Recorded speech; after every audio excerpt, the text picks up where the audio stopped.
Shabach. Honestly, I've been feeling a little stressed out. Almost everybody with the peens just went clout. But there's still people taking the mature route. So let's hear them out. It's something that should be talked about. What's up, people? It is your man, DJ Shabach, and we are back with another episode of something that should be talked about. It's, I think, episode 11. Am I right? Yes. Episode 11? Yeah, episode 11. How's y'all week been so far? Been good? What's today? Thursday? Yeah, I know, right? Okay. It's like, what day is it? All right. I mean, honestly, I've had a pretty good week. That's I'm good. extremely low energy right now. Like, I'm very, very tired. But other than that, like, life is good. Life is always good. That's good. Yeah. It's been a good week as well. Valentine's Day is in a few days. I'm like trying to figure out things I'm gonna be doing. Oh, yeah. I'm like, man, but it's really been a good week. Yeah, I don't know, nothing spectacular has happened this week. What about you, Flo? It's been pretty good. Chilling, working. Chilling, That's good. working. Mm-hmm. It's always a good thing. Well, we are about to hop into our game time segment. Game time. And today for our game time is, what is it, 90s and early 2000s hip hop and R&B trivia. Okay. That is a long title, but yeah. So how we're going to play this game, everyone's going to get a set of, I think it's 6 cards. Okay. And we're going to ask each other these questions. Now, whoever gets to, let's say, 4 cards first Okay. wins. Okay. All right. Sure. Let's see. Who should go first? So we asked the question. Yep. That's on here, and then you gotta get Yep. the bold. Everyone else has to answer it. Cool. Now, granted, you have to tell us the options. The A, If B, there's C, D. options. Uh-huh. Okay. Yep. And we got to guess. Whoever guesses it right first gets that card. And we're going to go in a circle. All right. Y'all ready? Yeah. Yep. All right. I'll go first. Not only is Little Mama's lip gloss popping, but it's also what?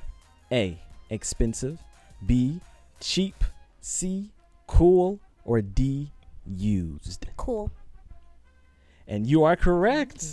Yeah. Did you know that? I was gonna say cool too, but my brain was a little slow. All right, your turn, Flo.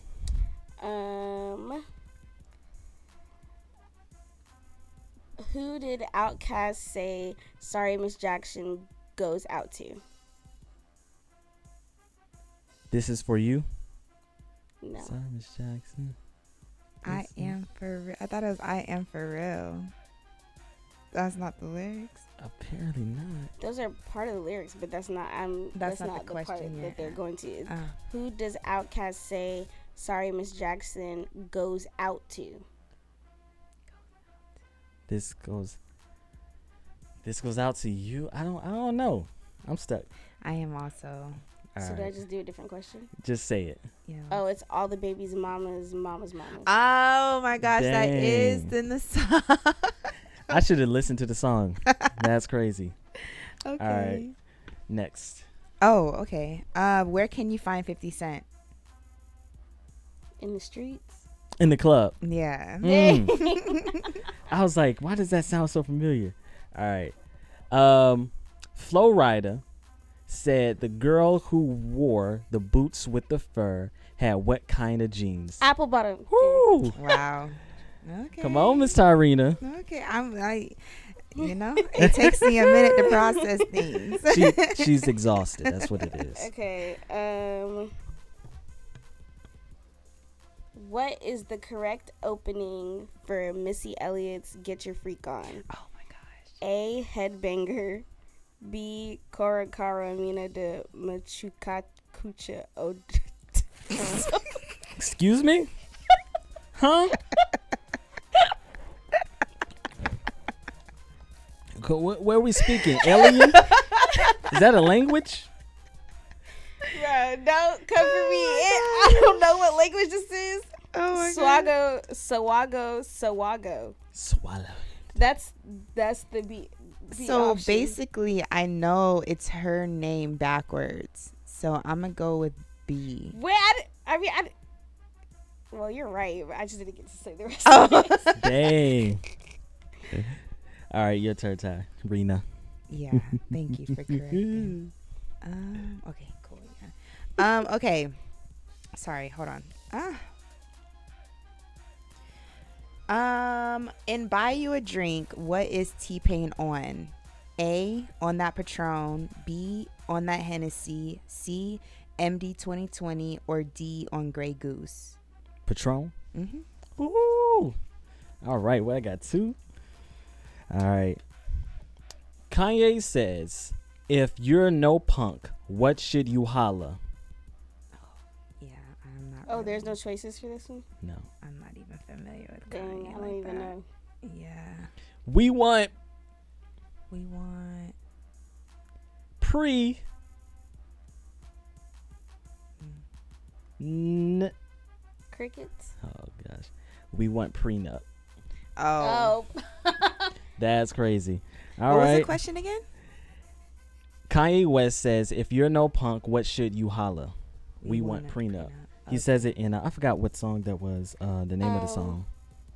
Gold Digger. Was Yeah. it Gold Digger? Yeah. Okay. I think it was Should've Gold said Digger. the song. It didn't say. Your turn. Oh, Alright. Y'all hear that? Mm-hmm.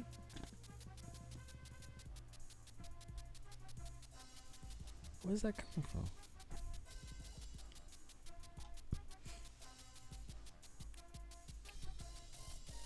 Is it coming from the desktop? I don't think it's.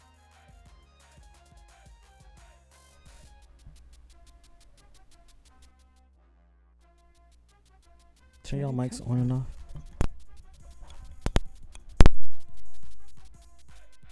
Still there. Let me see something.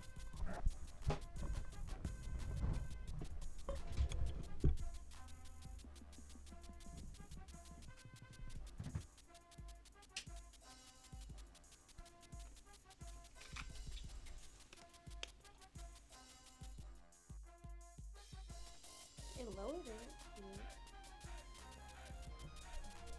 It's picking it up on the thing.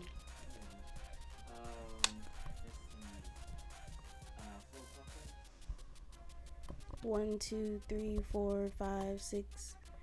Talk, talk, talk, talk, talk, talk, talk, talk, talk, talk, talk, talk, talk.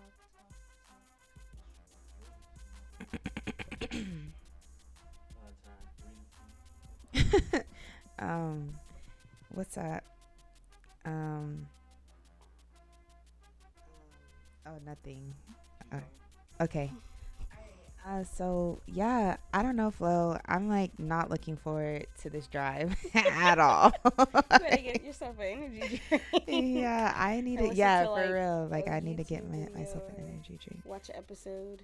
That's what I'm gonna do. I think I'm gonna watch You because I still haven't watched the last season.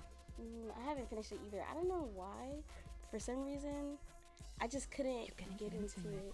Yeah, me I was too. like, maybe it's because it's kind of like, it feels like the same thing. Or it's Well, not it's really the same thing. different. It's different, but it's like, what was the point? It's something like washing, like. Yeah. But now it's like, because before it was like, oh, snap. I wish that they would have leaned more into the, yeah, it's gone. Mm-hmm. I wish they would have leaned more into the relationship that he had with the wife. Yeah. Like, I feel like, Before I he don't remember killed if her it or was like, something. yeah. Yeah. I don't remember if it was 2 episodes or 3 episodes, but it was like, all right, this is what happened with wife. I thought it was going to be like they was going together and doing crazy stuff. Yeah. I wish they wouldn't have killed her off either. And then it's like the son. You had a son, and then just poof, Right. it's Don't- gone. like- Like, yeah, I'm just gonna give it to this homosexual couple. Right. Like, okay. Yeah, we have to right. do something Like, with that. and go across ahead. the country and start killing more. And then I think in the season 4, he didn't even kill anybody. Somebody was dead, and it's kind of like a whodunit. Yeah. Mm. Yeah, it was somebody died. No, he ended up killing somebody. He did end up killing Don't tell somebody. me. Oh, wait. I thought you literally already got only to that saw part. one episode. Like, I couldn't. All of these things, and you only know one episode. No, I haven't seen season 4. Like, I watched one episode, and for whatever reason, I kept falling asleep on it. And I was like, dang, I can't get into it. So I was like, let me just wait until the next part comes out, because the next part was going to come out that March. And then I still just never went back to it. Okay, well, I'll say something else. But I think I know that he did kill somebody. I think, but I just don't know who. So we can just... Well, I don't remember who. Okay. But I just know, like, stuff went down. It's just not as... I also, maybe it's because the way that I watch shows is kind of like, I want to know everything all at once. And so when Netflix does that part thing, I be forgetting, like, the adrenaline to know is just gone now. Yeah. I don't care anymore. I'm definitely a binge watcher, for sure. Yeah. Oh, talk into it? Yeah. Okay.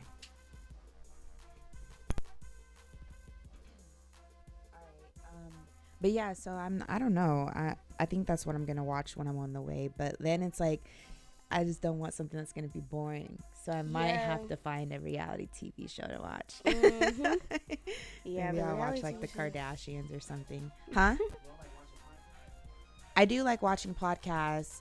But I don't have a podcast right now that I'm like, that's going to keep me hooked. Like, and I was like, I mean, I watched a lot of episodes of Lovers and Friends these last 2 days, so I don't think I want to watch that again. But I love Matt Rife. I don't know if y'all heard of him. Yeah. The white, sorry. Yeah. The comedian. The comedian? Yeah. Oh my God. You like him? So funny to me. He I is was about so to say something funny. else. No. He's very attractive for a white guy. I will He say that. is. Yeah, but like that's as far as it goes for me. I don't do You don't do white men. I don't do white men. I don't find him funny. I saw the... One, You don't two. find him funny? No, 1, 2. not really. I Like- watched The clips. the clips are funny. Yeah. But because I seen his couple of clips, but we were watching the special on Netflix. Uh-huh. and Oh, it he has a was special on funny. Netflix? Oh yeah, that's right. So I might watch that. I might you watch can the watch special. that. Yeah, well, because I watched the ones on YouTube, so I hope the YouTube isn't the same as the one on Netflix. Oh, I see what you're saying. Yeah. I don't think it should be. I don't think so either. Because it's made by Netflix or sponsored or whatever. All right. Yeah, y'all tired and it's rubbing off on me. All right. You're tired also? Oh, jeez. All right. 1, 2, 1, 2. Microphone check. I think we're good. Yup. Okay, cool. All right. So where was I? Was I the one asking the last question? Yeah, you asked the last question, so it's on. So it's my turn. You ready? And go ahead. Okay, so Wyclef said he'll be gone until when? Who? Wyclef. Y'all know who that is. I'll be gone until November. That's Yep. Rod Wave. Ah. Oh, That's crazy. How you Gone just Till guessing? November. That's the song. Because I know when Rod Wave says I'm gone until November. Okay, I'll What a take it. what? A win is a win. So you thought it was another artist? Well, Wyclef said it first. I don't know when Rod Wave said it, but Right. Wyclef- Okay, that's an I don't old even know song. who is that. He's a Haitian artist, 1, but 2. he got popular in America. He was in a group. Yeah, he was in a group. What's the group called? Refugees. Okay, With With Lauryn Lauren. Hill. Yep. with Lauryn Hill. Oh, Yeah, okay. but that's not their song. That's just his song. That's cool. Okay, look at me. Maybe that's where Rod Wave got it from. How many cards you Probably, got? yeah. 3? I have 2. 2? Yeah. Okay. Why does John Legend suggest that they take it slow? Because we're just ordinary people. Dang it. Thank you. I literally. Whatever. All right. Let's see. According to Young B, what should you have? Who's Young B? What should you have on the side of your chicken noodle soup? Soda. Oh gosh. I don't know. That was close. That was not close. I said soda. Oh, it was definitely you. was Okay. definitely Well, us. in my brain, it sounded like we said at the same time. It was like soda. Okay. All right. How many cards you got, Flo? I have 3. All right. I got 3 too. Okay. What did Trey Songz say you're going to think? Oh my god, I should know this, right? I'm not a Trey Songz fan, and I know this. Oh, you're giving me an So opportunity. say the answer. Who's gonna say it? He invented sex. Yeah. What was the question? What did Trey Songz say you're going to think? And the answer is he invented okay. sex. That's crazy. I think it's the way the question is worded. Okay. She really showing herself today. All right, we're gonna let's do you. Okay. One more.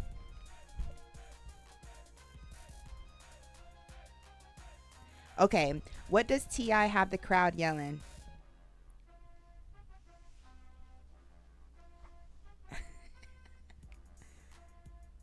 No? What? What is Oh, T.I.? you can have whatever you like. Y'all don't know. Dang. I don't know. I wouldn't have known it either by that question. I just know it because of the 'Cause you answers see right it. here. Yeah. What's the answer? Bring him out. Oh, Bring 'em wow. out, bring 'em That's out. what I was like. Bring them out. Okay. Wow. All right. We'll go ahead and finish the cards. I won, but let's finish the cards. Oh, you did? You got 4? I got 4. Oh, okay.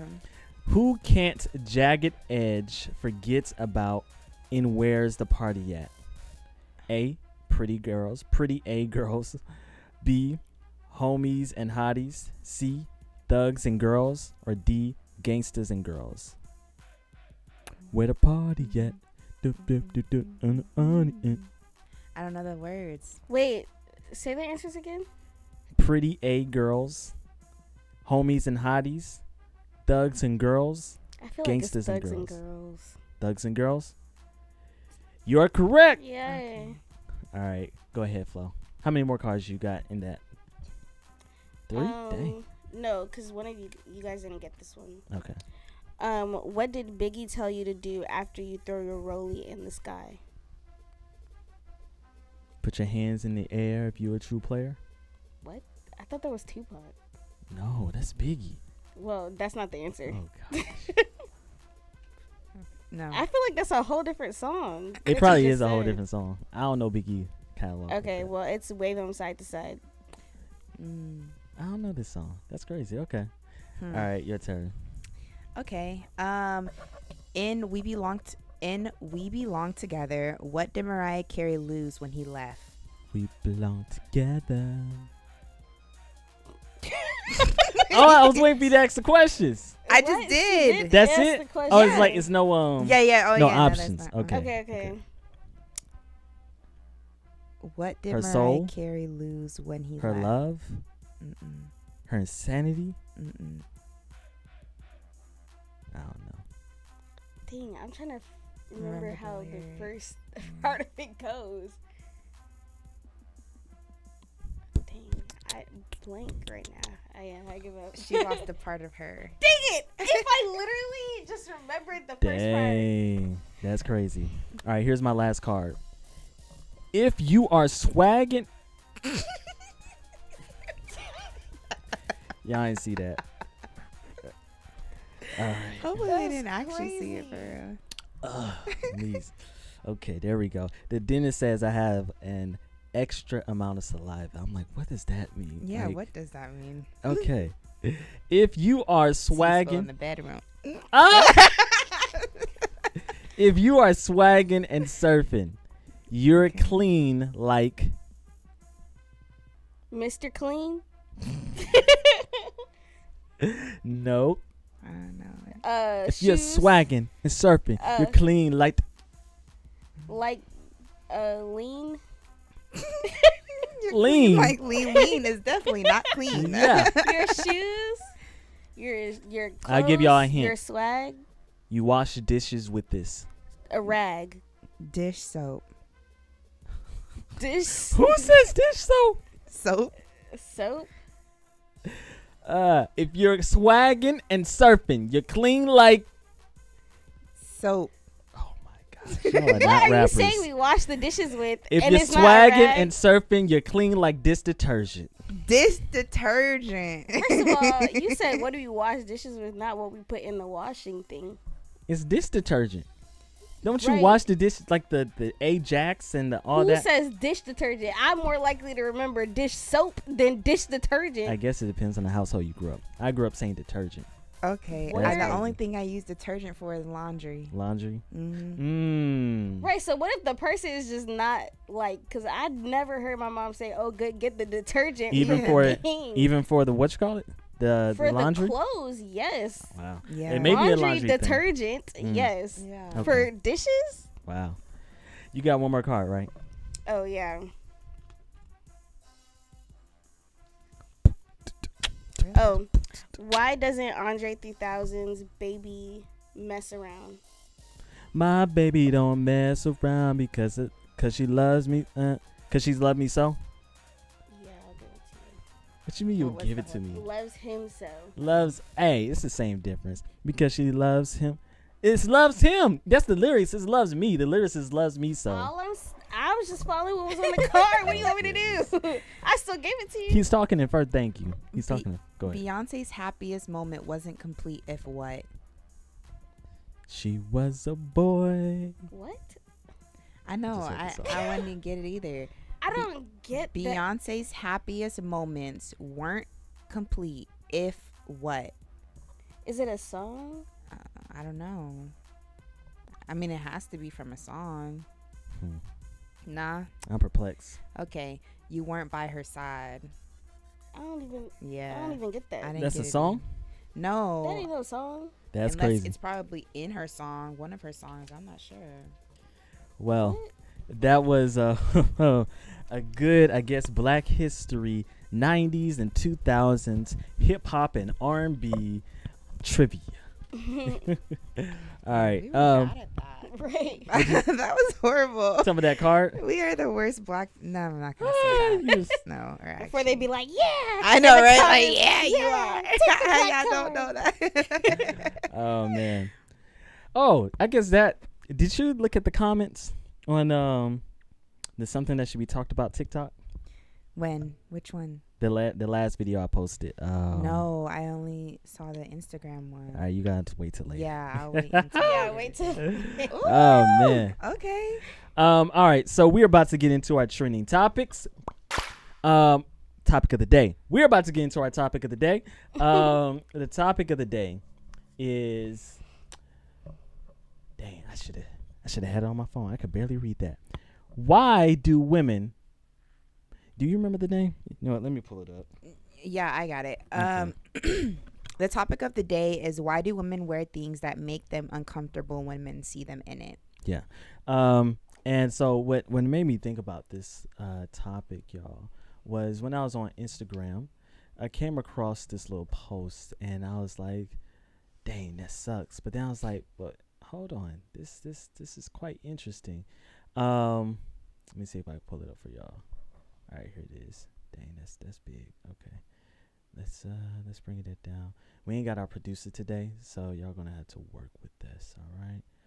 Boom, there we go. So basically, it's showing this young lady right here, I guess walking. I don't know where she's walking to, walking from, but she's walking. And it says, this must be one of the most uncomfortable situations for ladies.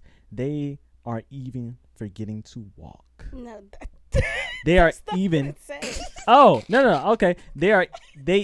Oh, They yeah. even forget their walk. You just made a whole. I made a nother whole thing. sentence. Listen, I have dyslexia, y'all. Okay, forgive me. All right. I thought. Let's read Okay. that one more time. This must Wait, be hold one. on, pause. I thought dyslexia was when words, when letters like switch for you, not That's a- adding more words. That's a misconception. Okay, So there's okay, layers. There's layers to Okay. dyslexia. So that's the only thing that a lot of the general public knows. Yeah, But dyslexia has anything to do about reading in general. got you. So sometimes you switch words around or letters around. So Okay. if it's 262, I may see 622. Got you. It's yeah. Learning So, lesson. it's, Yeah. Learn So- something new every day.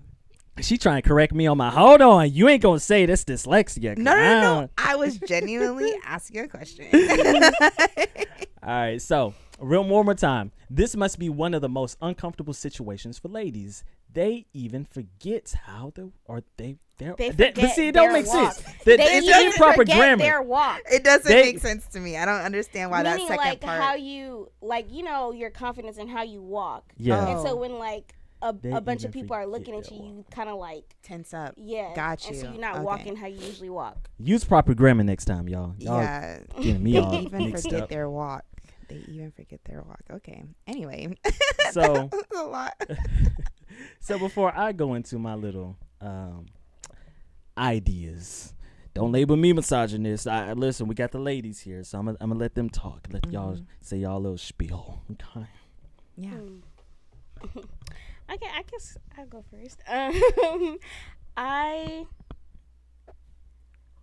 don't think it's, well, one, I think that it doesn't matter what you wear, guys are still gonna look at you. So, and what she has on is not even like the most revealing. She's wearing leggings, and even if she, based off of her body, even if she wore jeans, it would still look like that. Yeah. So it's like, I don't think it's about wearing something or like being uncomfortable when some men look at you. I think if you're looking at the picture, there's like what, 1, 2, 3, 4, 5, 6 guys just staring. If anybody, whether it be guys or girls, everybody becomes self-conscious when there's a group of people staring. Yeah. And it's even more self-conscious when when you're also aware, like, oh, you know, I have a decent body.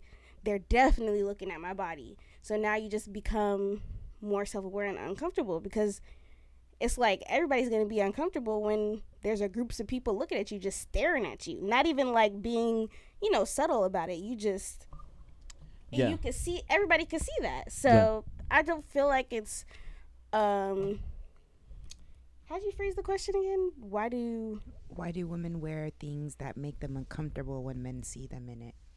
Yeah, I don't think it's about what they're wearing. I just think it's people just are uncomfortable in general when there's groups of people looking, especially when you're aware of why they're looking at you. Right. It makes you more self-conscious. Okay. Yeah, for me, I just really hate the way the question is worded. Like, I don't, why do women wear things that make them uncomfortable when men see them? I don't think that's what it is. I think it's just more so like men make us uncomfortable, not what we're wearing. It's based off how the man be reacting to it or reacting to us, like what you said, like with the staring or even like the calling out or whatever. And I don't think that's a woman's problem. Like that's a man's problem. Like we shouldn't have to try to conform and wear certain things so to make y'all act better. Like y'all just need to act better and get control of yourself. Like it's okay giving a woman a compliment. Like I don't, like that's not a thing, but sometimes guys take it like too far, and that's what makes it uncomfortable. But what I'm wearing, I walked out the house thinking I looks good, and now you just made the situation uncomfortable because of how you reacted to me. So that's kind of just like what my take was when I saw this. Right. So I definitely understand where you're coming from with that. I would say that it's not fully on the men just as much as it's not fully on the women. I think that it's a combination of both, and that is the world that we live in. Meaning, there are men who are tactful, tasteless, terrible, inappropriate, whatever you want to call it, when it comes to a woman's appearance, whatever she's wearing, or complimenting her. While there are also guys who are gentlemen-like, who try to compliment in a nice way. But I have seen how women can sometimes be very biased to the attention and even the type of attention that they get. I've seen men do like this where, you know, oh my gosh, they're breaking their necks darn near to look at, you know, what's behind there.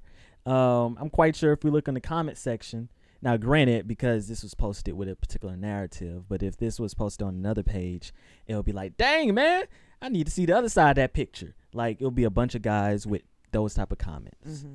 So I understand from that perspective, but there are also a lot of women who would be more than fine with a group of guys giving her this reaction if they look like Michael B. Jordan, Jason Momoa, Chris Hemsworth, or like if they're the attractive dudes. Mm-hmm. I've seen how women's reaction change to straight up disrespect. Dang, girl, you got a fat, like just straight up disrespecting her, and she all smiling, giggling. I'm not talking about that uncomfortable smile. I'm talking about like she likes it. Okay. And if that same woman may go to another group of guys or just another guy, right?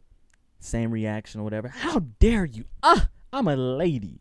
And it's like, but you're picking and choosing. Okay. So can you also agree Hold on. You say like, okay? Okay. All right. Go ahead. Can you Go ahead, also yeah. agree that when we're out in public, we can tell when somebody's uncomfortable based off of their body language and when they're accepting towards whatever is going on based off their body language. Can you tell that? Yes, but that's the part okay, two. So if I'm walking, whether they're extremely attractive or not, I can tell when a woman is uncomfortable. She's doing a brisk walk. She's like clutching up inside, and then I can tell when women who are like, okay, yeah, I like this, and they puff their chest out or whatever because they like it. But we want to have these conversations all the time and act like that just doesn't matter. Like we can't tell when people are uncomfortable. Like I don't understand. I hear that, but I'm referring to from the first part is just the initial interactions before you can really read someone's body language. Just the fact that, and I would say I hear what you're saying. If a woman is kind of feel like she's sheltering herself while she's walking through a group of guys, that's probably not the best time to say it. You should be to read body language. I get that, but at the same time, there have been a lot of women who they're doing that, but as soon as a dude throws out a compliment or says something slightly funny or whatever, then she kind of lets her guard down. For example, I remember I was in McDonald's ordering something, and young lady walked in, and there's a group of guys sitting at the table. They look like they were probably in college or something. And as soon as she walked in, they staring at her. Then she's sitting there for a minute. Then they're like, hey, where you from? You know, all this type of stuff. So I'm like, oh, God, I don't want to have to be the Superman, because she looked mad uncomfortable. And so I'm like, it made me uncomfortable to just be a guy, as in what y'all say, just being a bystander and allowing for a harassment to happen.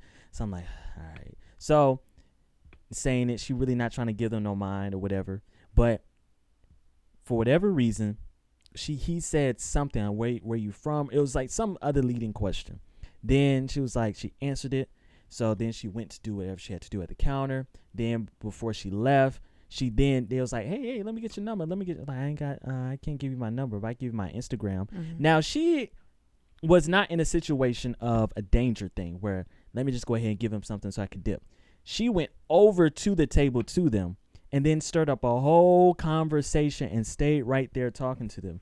And I'm like, damn, I'm glad I ain't say nothing, because from the situation, she looked very uncomfortable. She looked like, I'm just trying to get my McDonald's, move on. These dudes trying to talk to me. And it felt like if he said that one little thing that reeled her in, then boom.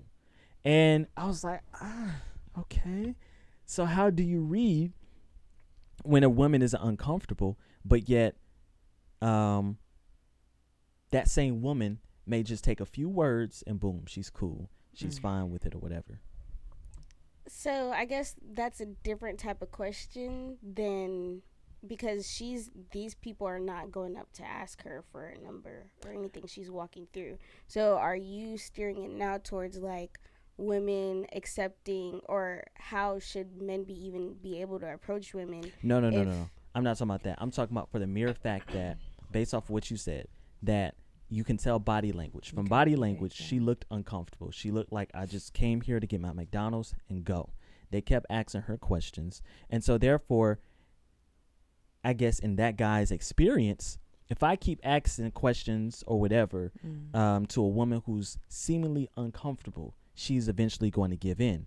And that has happened for a lot of guys, because there are some women, I'm not even going to get into all that. Well, I mean, I can see what you're saying, like, because sometimes we try to gauge the situation, so we can feel uncomfortable or look uncomfortable, but after we like see where the guy's coming from, or depending on the guy's approach, then we can loosen it down. Mhm. So like for somebody who's a bystander, it might be like, oh, like I thought you were uncomfortable, you Yeah. know? Yeah. So I mean, yeah, I mean, I guess that from a woman's perspective, it would just be like trying to gauge why we would act like that. Like, but to go back to what you were saying, like I feel like it makes sense that a woman would act differently in those two different situations between a group of guys who are attractive versus a group of guys who aren't attractive. But that's subjective. Attraction is subjective. Attraction is subjective, correct? Yeah. So based off that woman, if she finds a certain group of guys to be attractive and they're giving her attention, she might be into that. Like, oh, nice. Any of us would be. Right. But in the same way, it might be an irritation if you're unattractive. And that's the problem. Why is that a problem? Because you can have your personal grievances of like, dang, these unattractive dudes, whatever. But you keep that here.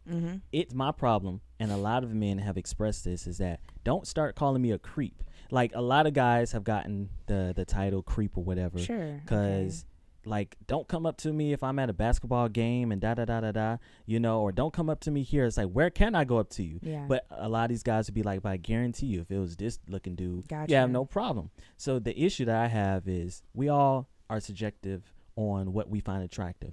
You ain't got to give in to someone that you don't find attractive. Just don't start labeling him a creep. Don't say you're doing too much. Just be like, no, I'm good. You know, yeah, it's a little uncomfortable because these are guys that you're not attracted to. But don't now start labeling men as creepy because you don't find those men to be attractive. But if it was the same situation, just a different set of men, behavior didn't change. Like, I'm not talking about gentlemen. Oh, fine lady, how you doing? And then, you know, straight up ratchet dudes. I'm not talking about that. I'm talking about same behavior, same energy, but just because they're attractive, you give into it. Okay, I can understand that. And I can agree. I can agree with that, to not label a guy a creep. Yeah. I can go there. Yeah.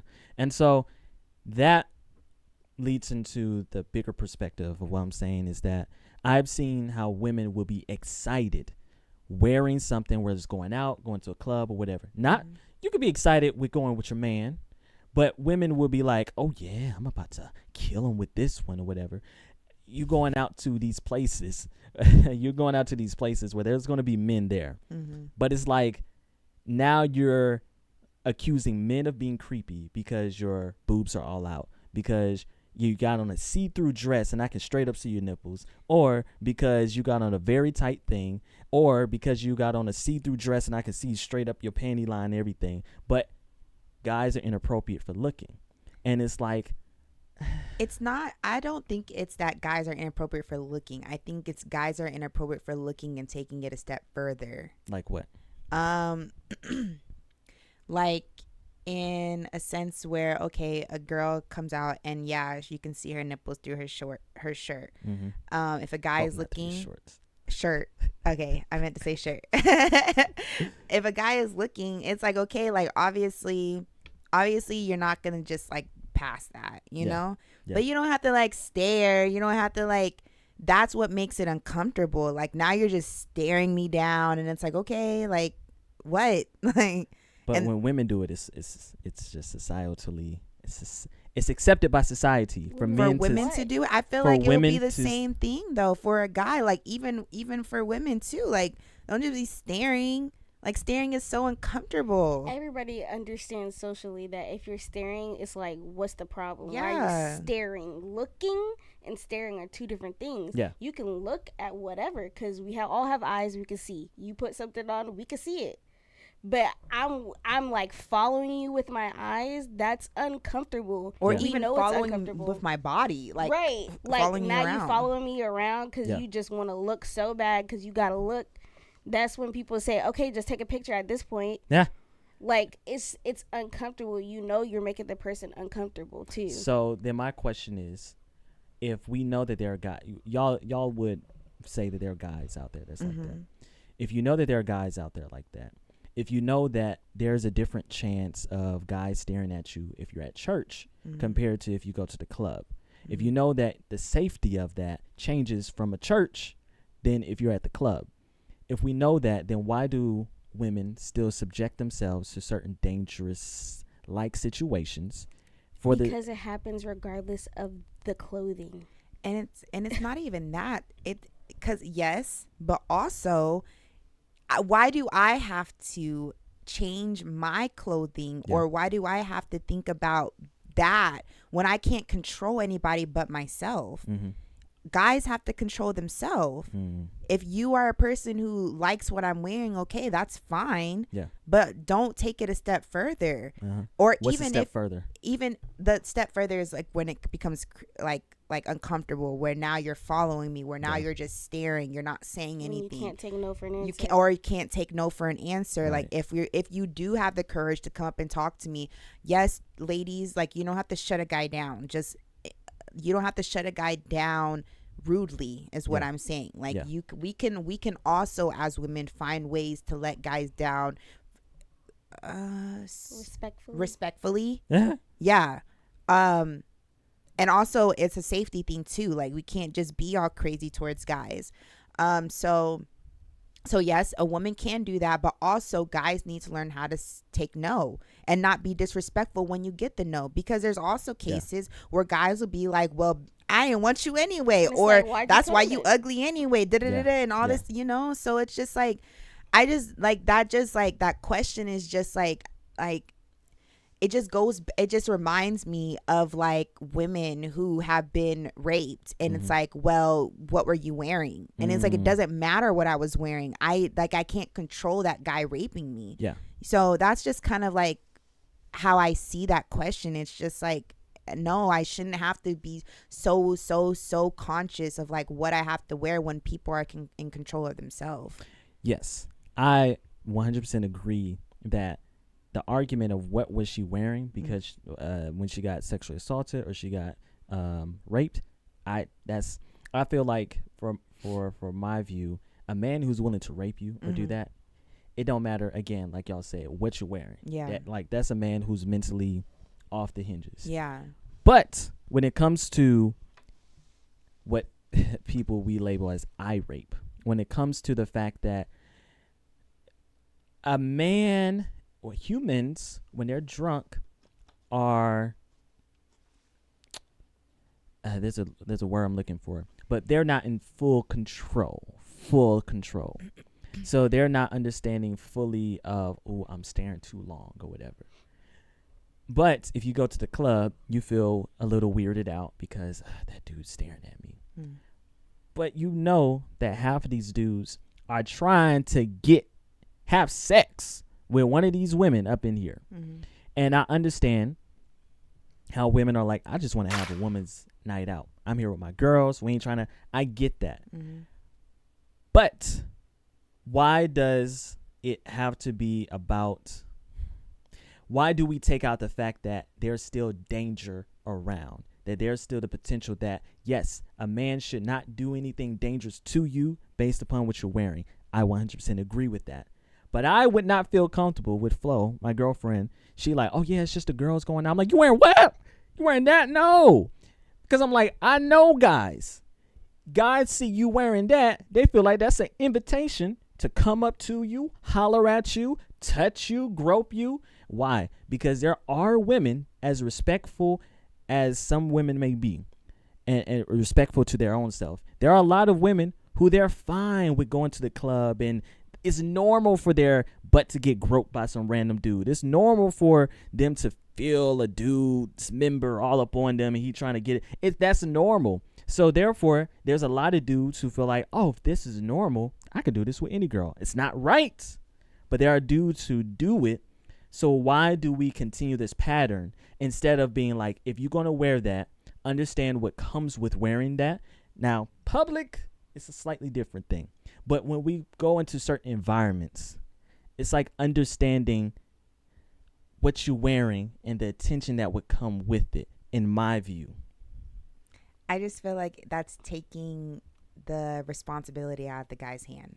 And I agree that that's how it sounds. But no, that's what it what it is. is. It's not I how can't it say sounds. that's That's what what it it is. is. Here's why I because can't- you're telling people don't go out like this because a man is gonna do this. When are we gonna control what the man does? Because we When is can't. it- That's the point. What do you? But that's So the so whole we point. so women are just supposed to always be in control. If I'll put it like this, I cannot tell another man what to do. I cannot. There are men who are ruthless. There are men out here who will see you with your woman and who will still not care. Okay. If I know as another man that men are like this, I'm like, I can't control men. But if you're my friend, if you're my girlfriend, you're my mother, my sister, I my can control aunt, you. it's not control. It's the fact that we have to take put in ourselves. I'll put it like this. I'm not about to walk up to a shady gas station at the middle of the night where they're known for selling drugs and stuff at that particular gas station. That's where you can get some stuff. I'm not about to walk up there flashing all my jewelry, flashing all my money, Sure. pulling up in my expensive car and then be like, oh, they robbed me. Okay. So my thing here is I will be more cautious. All right, I'm not about to pull up. I got the Benz with me. I'm not about to pull up at this gas station. Yeah. All right. If I am going to step out like that, let me bring somebody with me. Mm-hmm. Let me bring protection. Let me do something to not put myself in a vulnerable position, because I am tired of hearing the sexual assault stories. I am tired of hearing the rape stories, and I do know that men are vicious and vile. My thing here is men are always going to be vicious and vile. Should that change? Yes. But that's a systemic thing that goes beyond one person. If I can teach my son, hey, don't do that. I can tell my bros, hey, I don't tolerate that around me. Mm-hmm. But you are the person who is going to be the potential victim of this. So why can I tell you, hey, you probably don't want to go out wearing that, because that would draw unwanted attention, and it could create an uncomfortable situation. Why is it nowadays, in y'all's perspective, that it's like, oh, see, y'all trying to control us? When a man is coming from my perspective, I'm not talking about men who just want to control women. Right. I'm talking about safety. I just feel like sometimes it just sounds like we were saying earlier, it doesn't seem like there's accountability for people who do bad things. Why am I like, it's like, okay, we know nice cars get robbed, so I can never own a nice car in my entire life just because there are people who rob cars. Like, it's just, it doesn't, we put people who rob cars, we put thieves in jail. We know there's a punishment for that. Yeah. So my thing is like, and also not only is there a punishment, but we also condemn people who are thieves. We don't congratulate them for being a thief. Yeah. We're like, oh no, these scammers, these thieves, y'all ain't good. Da, da, da, da, da. I can't tolerate nobody who's a thief around me. Da, da, da. Yeah. But we are not doing the same thing with dudes who act like that. No, we are. It's just that there are just as much as there are women who are using men for money and etc. There's just as much bad men out here who applaud that type of behavior, but there's still a lot of good men who don't tolerate that, who are like, no, and I know a lot of guys who are like that, so I can't say that all men are applauding that. No, I'm not saying all men applaud it. What I'm saying is that the overall consensus, if we're still having to say, hey, women, control what you wear, obviously it's not the same thing as how we're still not taking it as serious. It's still always, oh, well, the women just need to change how they're doing it and everything will be fine. Why can't there be more done about it, is what I'm saying. If you're saying that you can't control men, what makes you think you could control women? Yeah. If you're saying that, oh, I can't control how they act, how they do this, how they do that, a woman you can't control another woman doing anything either. Yeah. You can't control another person's actions.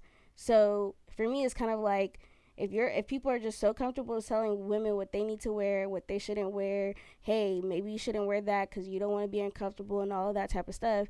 If you're comfortable doing that with people who are strangers to you and everything like that, then do it with guys too. So, I had it saved in a folder for it to be an upcoming funny bone. I kind of wish I had it to be this funny bone, but basically I sent it to you already. Where the dude was walking with his shawty and they walked through a group of guys, and then he was like, all right, now let's just keep walking, don't be saying nothing. And it zoomed into him, then it zoomed out, and then she was, why y'all gonna say that? See, that's why my man gonna beat you up. And then the men came over and picked him up or whatever. It was a skit thing. And it was funny because a lot of guys, like, it's the classic conversation to have amongst men versus women. If a guy slapped my butt, what you gonna do? And it's like, what you mean? And everyone, some women feel like you better punch him, kick him, da-da-da-da-da. Then you're like, well, what if he got a gun? Oh, well. And then it's a very tense conversation. But the point here is I can't control what other men do.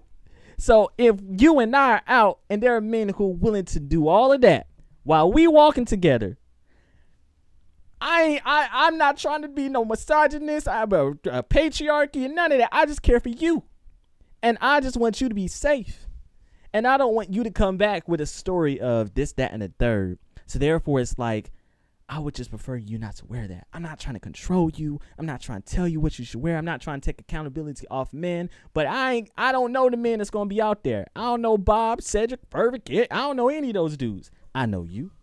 And so I can tell you, can you please not wear that? Now, don't get me wrong.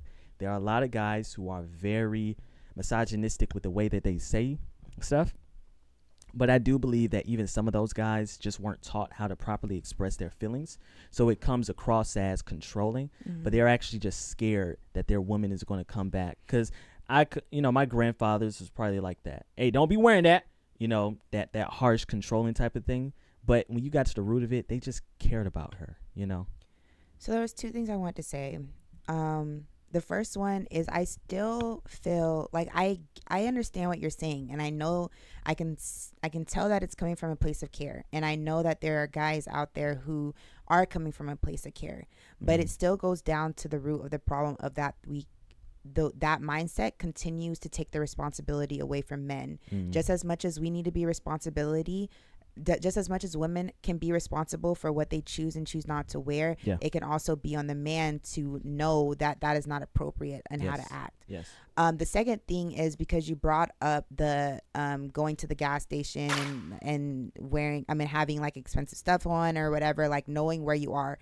That is true amongst all. Depending on the setting, you definitely want, like, there's a time and place for everything. Yeah. And I feel like if you're going to a club, the club is known for a place for women to dress a certain way. Yeah. So it shouldn't be a surprise to guys that women may dress that way. So therefore, control yourself in those environments. If a woman chooses to dress like that, this is still the club. This is still appropriate attire for the club. It's not like I'm going out to run an errand and I'm dressing crazy. Or I'm not going to say crazy. I'm dressing all sexy. I'm going to a club where women and men dress sexy. Yeah. So that, even in your example there, it's just that is the perfect setting to be able to do something like that. I agree it's a perfect setting to do something like that. Where I disagree is the fact that understanding what a man's point of going to the club for. The man's point is to look and stare. The man's point is to pick up a woman. The man's point is to see who he can dance with. All things that y'all women nowadays, men talk about the shift in the club where that used to be, and I think in Caribbean places it's still kind of there, but I know in American culture it's like, how dare you stare at me while we're at the club, how dare you try to talk to me while I'm at the club, and how dare you try to get a dance with me while I'm at the club. It's not so sorry. Yeah, no, go ahead. All of those things that you named, those are things that the other party agrees to do with you. It's not that you can't do it. If the person doesn't want to do it, then go find somebody else to do it with. Yeah. I'm not talking about that. Yes, if you get denied a dance, keep it moving, partner. I agree with that. I'm talking about the fact that y'all women sometimes will be irritated that a guy approached you in the first place, that a guy tried to get a dance in the first place. You're irritated that I don't want this dude, and maybe and also persistence. And also that can also go on the women who you don't have to be so disrespectful about it, but at the end of the day, I can still say I don't want to do it with you. I'm looking for a different type of dude, just like you're looking for a different type of woman. Yeah, it's really it's not. Yeah. Yeah, so that's pretty much what I was gonna say. That's not a problem. Guys going to a club to get a dance, to pick up a woman, that's not a problem. Yeah. And guys that are free to do that. What the problem is once you get turned down that you take it a step further.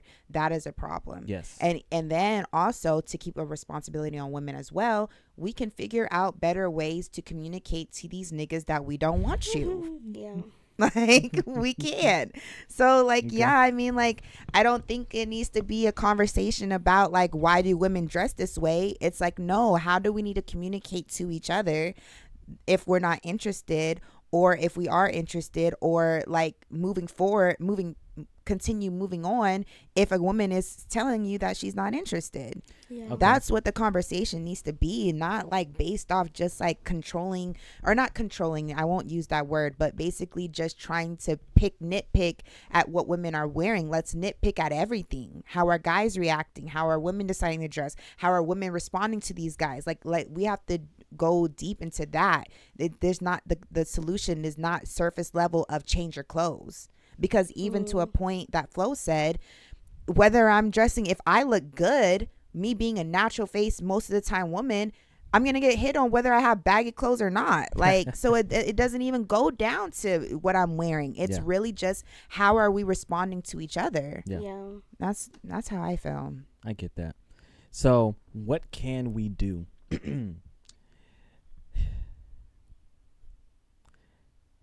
Because it sounds like there's always going to be one of the first things that y'all pointed out was if it's attractive dude, sure. If he's not, no. Mm-hmm. What is the general census that we can take? We understand that rape is wrong. Mm-hmm. That's the society, I don't know when, 17, 18, 19 something, but we came to the consensus rape is wrong. We came to the consensus that sexual assault is wrong. What consensus can we come to as a society? So therefore, we're no longer having these misinterpretations, because as we all know, attractiveness is subjective. So if dude is feeling himself like, I'm that guy, I just got 5 girls number in the past hour, oh, I'm on a roll. He comes at you and you like, and now he's labeled creepy. And women, like you said, keeping accountability on women's reactions, because some women take it too far. Mm-hmm. Video recording and being like, he's a creep. I'm like, dude wasn't even, or trying to get security to get him. He wasn't even. So what is the general consensus? Because most men understand, hey, don't try to holler at a woman at the gym. Nope, I ain't about to get canceled online. So what is that solution? Because I don't know. Is there one? I don't think so, because there's too many variables. There's too many different people out there. I think just communicate efficiently and treat people with respect is the thing that we can all choose to follow. Yeah. It's like I have people hitting on me all the time, but I'm not like, oh my God, how can you ever think that I could do da-da-da? Like, I'm just like, no, respectfully, I'm good, or, whatever. Yeah. The reason why you have these stories is because people don't accept the respect. And then now I have to be disrespectful to get you out my face. So on both sides, girls, be respectful of how you want to say things to the guys, because at the end of the day, that's still a human being, whether you find them attractive or not. And guys, accept the fact that the person is treating you with respect and be like, okay, Yeah. I understand. I'll go on with my day. Yeah. And if we have more of those interactions, and the other interactions, stuff happens every day. Yeah. We got a lot of evil things happening. Those are inevitably, unfortunately, gonna happen. But we can tip it towards more of the interactions that are good and that are just like, yeah, I had this dude hit on me, but whatever. Like, he didn't treat me bad when I said no. Yeah. And so I think if both people are remembering that, I feel like it'll be fine. Yeah. Yeah. Because I know there's been times just walking the streets of Atlanta or like wherever you go, like there's been guys who compliment me and I really appreciate the interaction because he was butt ugly. But the fact that you complimented me and you kept it moving, I appreciate that. So it's not that. Oh gosh, butt ugly. So just FYI, ladies, don't say butt ugly. Yeah, don't say it. Don't say Golly. You don't have you to butt say- ugly. Yeah, you don't have to say that. Like, this is me saying it now here. I definitely didn't say it to that guy, but it was just like you If you kept it watching- moving. You kept it moving, and I Yeah. appreciate you. I appreciate guys who do that. Yeah. Like, it is okay to compliment women. It is okay to what am I trying to say? Basically, you can share what you are seeing, and that's fine to communicate that. But like, just keep it moving, especially if she's like, "Oh, thank you." Okay, like if we're keeping But what it if he short, doesn't? like, But what if he doesn't? Like, there are some guys who do want to compliment. yeah, But in 2024, most guys are not going to compliment just for the sake of. sure, So if a guy is going out of his way to compliment you, sure. unless it's like a, Going out of his way to compliment. I Huh. don't like that. Going out of his way. what you mean? You said he's going out of his way like it's such a hard thing to do. Because there are certain interactions where I would naturally be like, "Oh, I like your locks," because I'm checking you out. So I'm trying to make some type of conversation. Chick-fil-A and Publix, they're known for that. But if a dude is going out of his way, he saw you at the grocery store, he doesn't work there, you don't work there, he came up, okay, hey, how you doing? I like your locks. 9 times out of 10, that dude who went out of his way to compliment you is trying to hit on you, and he's trying to read the temperature of the He's room. trying to read the temperature, Right, and if the and read temperature the is temperature. cold, Exactly. It's a cold temperature, so move on. Now go back into your way and move on with your day. I'll put it like this. In my time when I would go to a woman in person, you would find it that, yes, for safety reasons, a woman may be like hesitant. But if you can't respect, like, hey, how you doing? Hey, listen, I just thought you was, pretty or whatever, da-da-da-da-da. Some women just straight up, nah, I'm good. Because they probably didn't find that dude attractive. While other women like, yeah, oh, okay, thank you. All right. And put their guard down, maybe more receptive. Now, I think we talked about it before. I have seen that interactions online makes a woman feel a lot more comfortable than it does in person, because you don't have to fear safety or that this dude is going to do anything, assault you or whatever. So therefore, the most that he can do is say some harassment thing on text, and then you can block him and move on.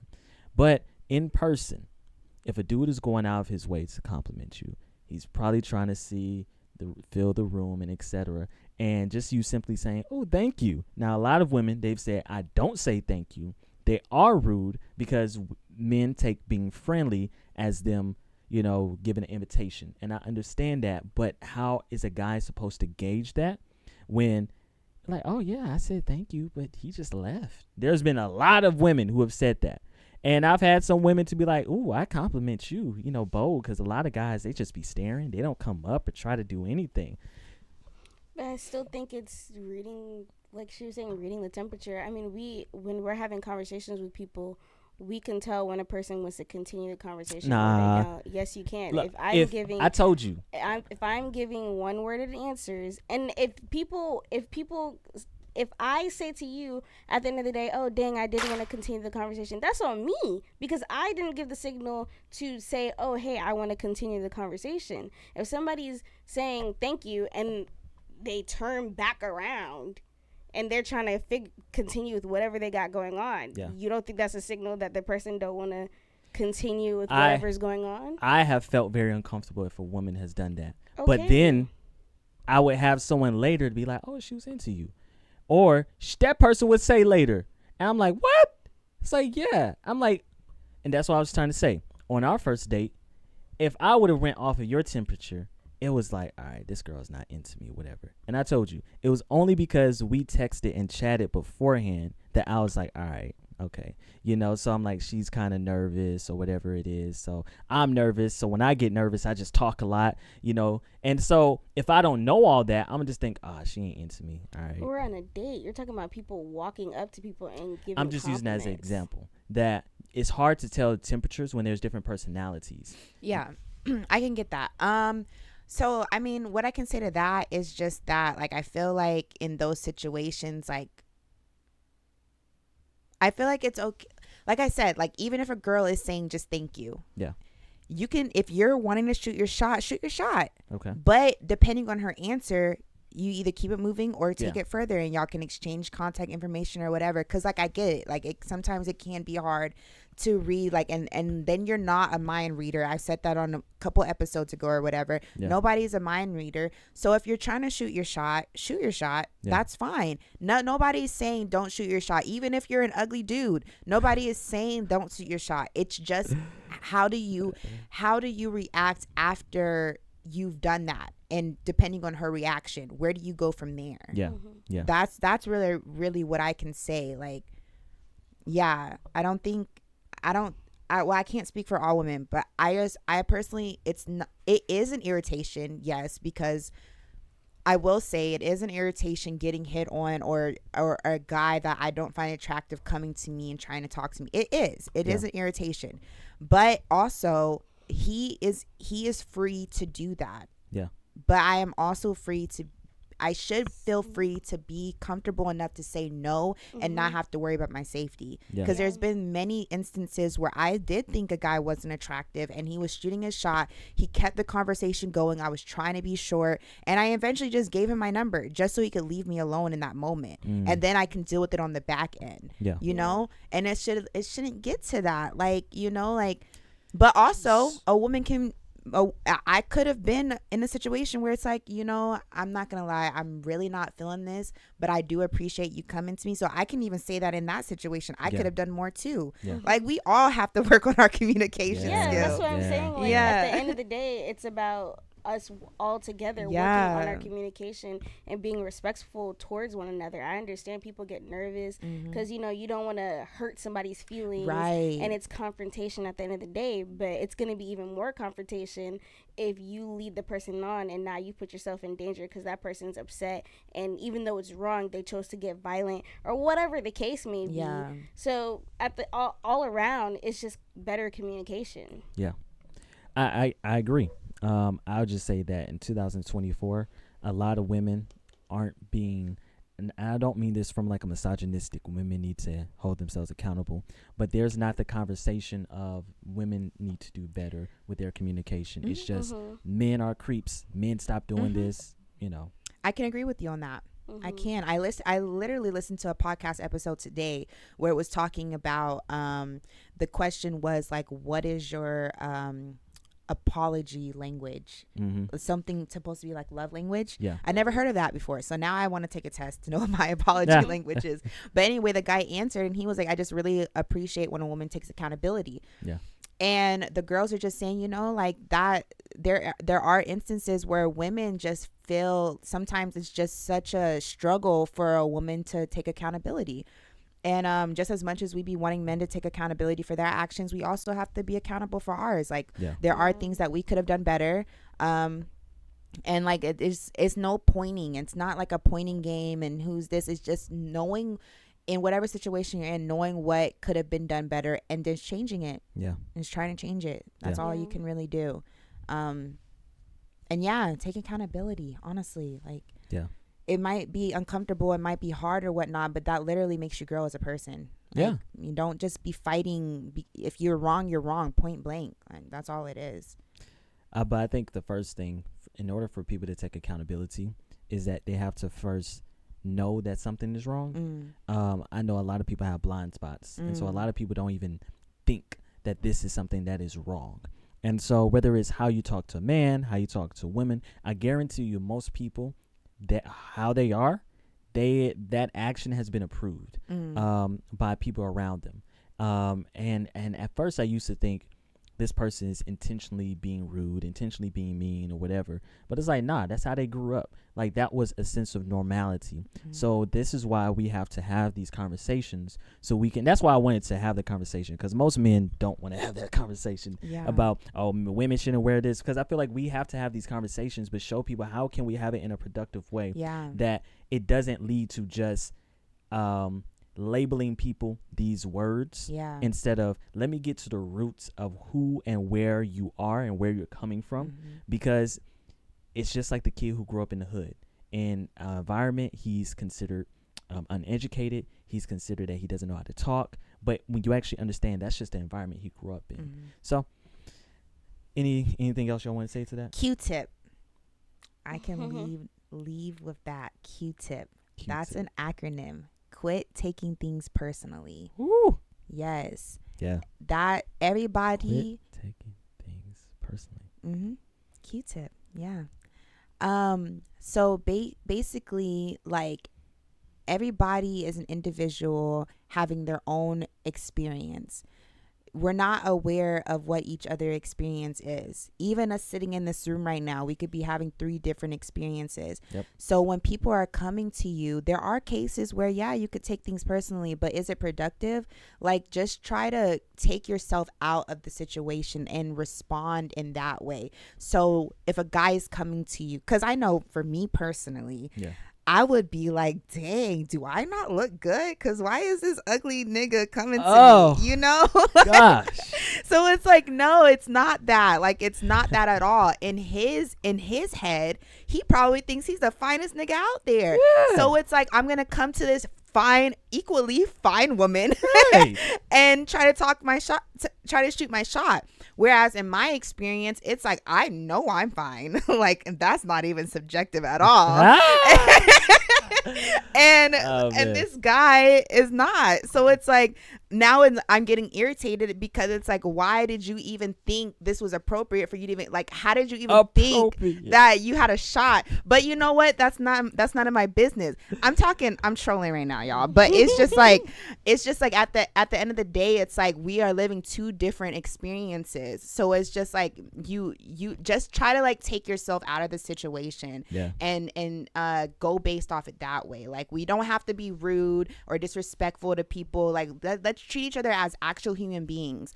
And it's not even the quote of, like, treat others how you want to be treated. It's not even like that. It's just be respectful. Like, for real. Like, in any type of communication, even if you're going through it with, I feel like I'm ranting now. So, but I mean, like, yeah, it's just, it's say what you gotta say. I was just gonna say, like, in any, even outside of, like, this man and women thing, like, even if you have whatever conflict, like, I'm not even saying, like, try to see it from the other person's perspective, but just, like, just try to, I'm trying to think of it in simpler terms of taking yourself out of the situation, because it's just like, I don't know.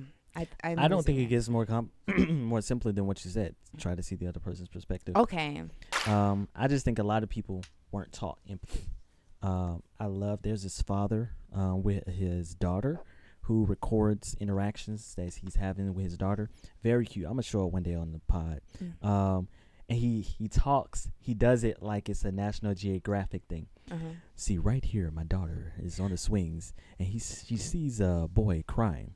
So instead of telling her that he wants to get on the swings, I ask her, why do you think he's crying? And, like, he walks through this whole thing of how he tries to get her to understand the situation. I'm like, that's what you're supposed to do. Because kids understand stuff, but you got to break it down to them. But a lot of parents don't have the patience, and that is where it all starts. It does. And so if you don't teach your kids how to properly have empathy, and you good? Yeah. Just burped. Yeah. If you don't properly teach kids how to have empathy, therefore when people wrong them, they automatically think, I'm the star of attention, you wronged me, instead of trying to see, well, what made them want to do that? Yeah. You know? So right.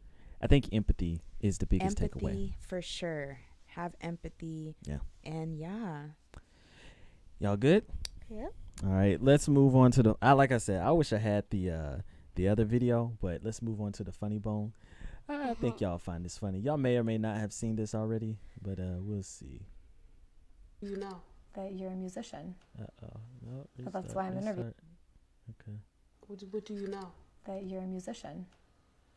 But that's why I'm interviewing you today, so I can get to know you. So I'm a musician. What the fuck that mean? Make magic or something? What is musician? I think you're confusing that. Yeah, I'm not no musician. I make music. I make music. And that's not all I do. I make music. I act. I'm a TV star too, a young mogul.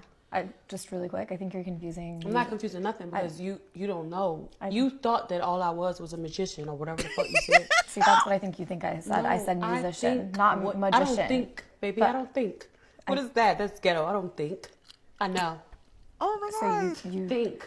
I didn't say magician, Suki. I said musician.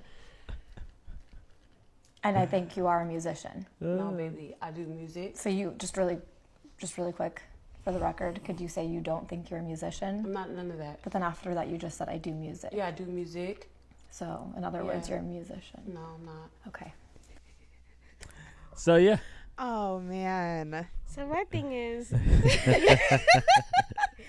when I first saw the clip, it was like 15 seconds of her just saying, "What is that? I ain't no musician." And then she's like, "You do music," but seeing the whole clip, it just makes it even more funnier because it's like, so it feels like it's one of those scripted things.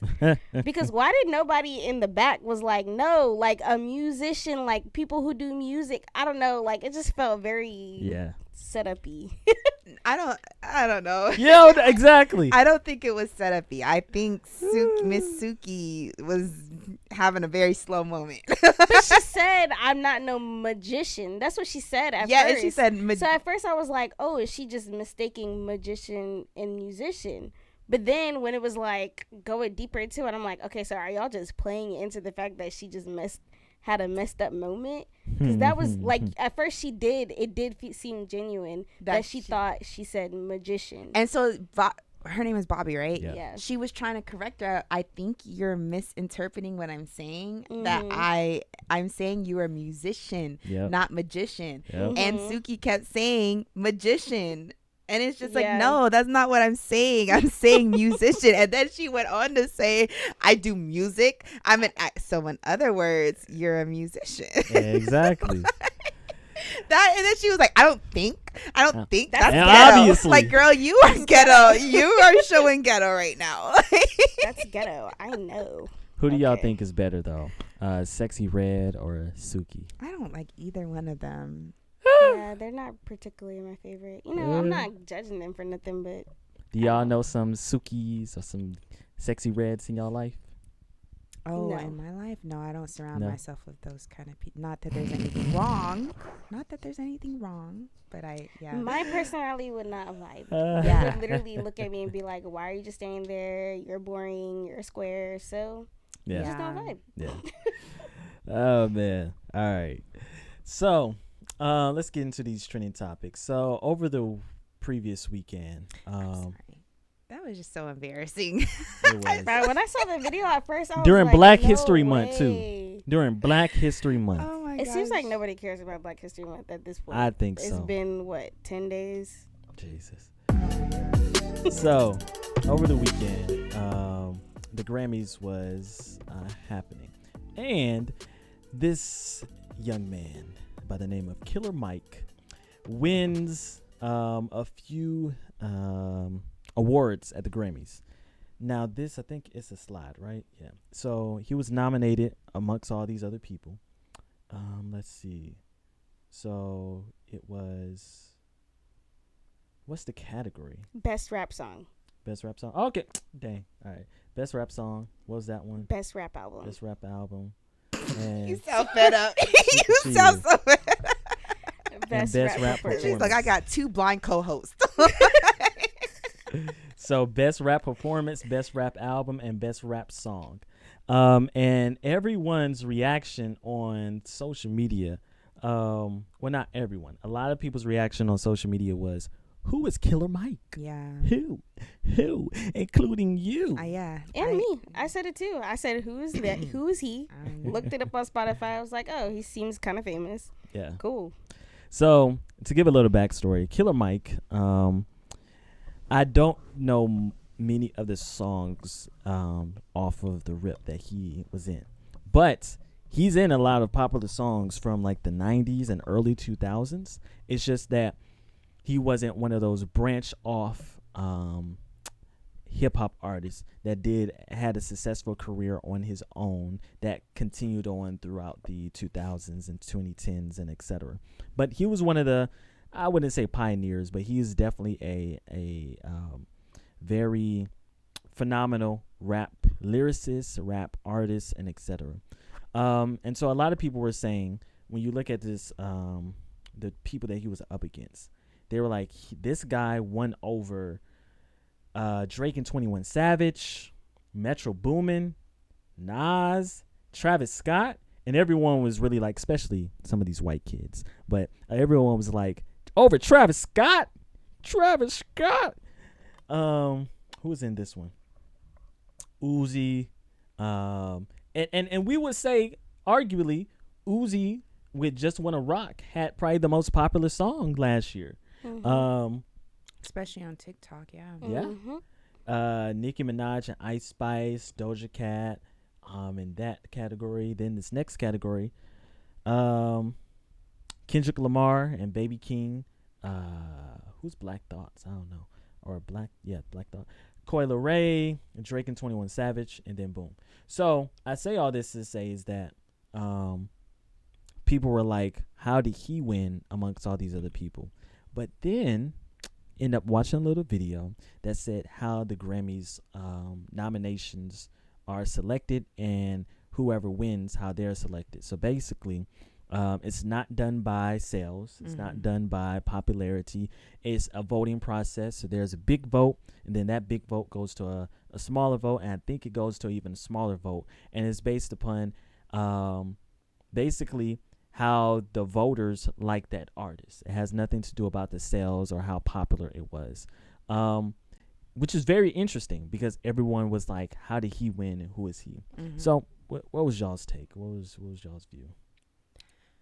Go ahead. I think it's the Recording Academy. Yeah. You being a member of the Recording Academy, you have to have music basically out, or basically Some you have to body have of work. music. Yeah, a body of work.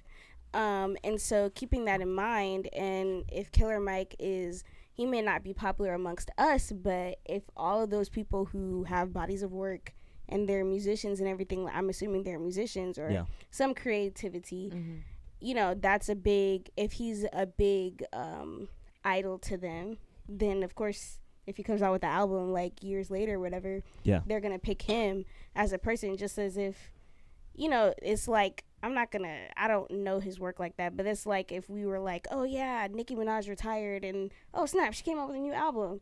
Like we're going to be like, oh yeah, pick her for sure for a Grammy. So that's kind of how I saw that. Yeah. I now know, honestly, I have only known Killer Mike for a lot of his political activism, especially locally here in Atlanta, but even nationally. He does a lot of political activism on speaking out and trying to bring awareness and trying to do different things for the community. That's where he's been leaning into a lot these past several years. But yeah, that's who I knew him as. Did he do like New Atlanta or New Georgia or something like that? Yeah, I think so. Okay, I think I am familiar with him. There was like a Netflix TV series about him coming up with that. But I mean, so I'm not really familiar with like Grammys and stuff like that, or at least like keeping up with it. But like after seeing that video and understanding the process of how like the Grammys work and how the voting within the Grammys work, I mean, it makes sense. Like it's not based off sales or anything like that. And like I saw some people in the comments like upset about the fact, well, most of those people are like older white guys, and like, okay, like that's just what it is to me anyway. Like the Grammys wasn't necessarily made, like I don't know the history, so maybe I'm just talking out of my neck, but I just feel like the Grammys wasn't just made to highlight it wasn't made by black people, so it would make sense that like black people wouldn't really be in the higher voting areas or whatever you want to call it. Like I mean, yeah, it's just another way for people to have their thumb up their butt. Yeah. Now you know who they said got snubbed again this year? Who? Queen Beyonce. B. Yeah. Who? Beyonce. Oh, Beyonce. Yeah, I saw that. I saw what's his name? Her Jay-Z. husband. Yeah. Oh my gosh, you and these names. First it was Coretta. What's his now name? it's Jay-Z. Must be somebody insignificant. Right. I don't know them. Oh well. My God. Yes, I'm not the best of names, honestly. Somebody can literally tell me their name in this moment and I can forget it. Yeah, no, I'm like that too sometimes. Yeah. But Jay-Z. But yeah, Jay-Z, like I know that he said something about it. But I mean, what is that? What was that awards? Was it Grammys also? I think it was the best. Yeah, it was Grammys. It's supposed to be album of the year. Yeah. And Taylor. Somebody was. Yeah, I think Taylor Swift got album of the year again, Yeah. which is kind of like, I guess, fourth for me, time. Yeah, fourth time. And then when I also saw somebody say Michael Jackson only got one album of the year Grammy, and it's Michael Jackson. Yeah. You know what I'm saying? So I I was just like, whatever, Grammys. Yeah. Like, at this point. She's won 23. Huh? She's won Awards, 23 right? awards. Awards. Was it more than 23? I don't know how many Grammys she's won. She's won a lot of Grammys, and Yeah, she so has. Jay-Z was saying that they had said they didn't select her because she's won a lot of awards already from the Grammys.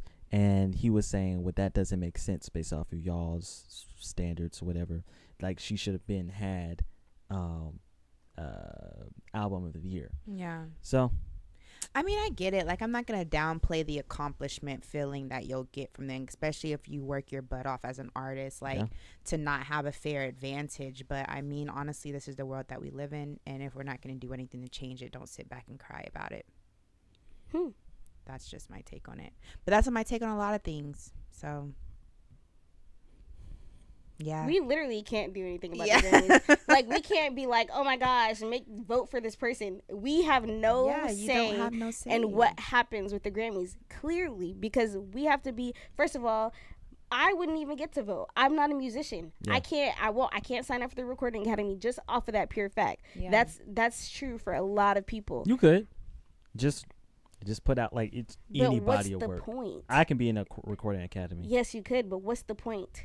What's the point of us doing that? So then why don't black people do that? If you're mad at the votes, then why don't join it? Because I've already told Flo. There's several people on a very local level that I know who's a part of the Recording Academy. And I'm like, that is the first votes. It's not, that vote sort of matters, but that's the very first vote. Okay. It's the votes past that of people that we probably really don't know, and that we don't get a chance to know who's a part of those votes. So everyone loves to flash that they're a part of the Recording Academy, but that's not the main vote. Okay. And that's not going to be the vote that really determines things. Now, to what you're saying, when you say that that's part of systemic racism.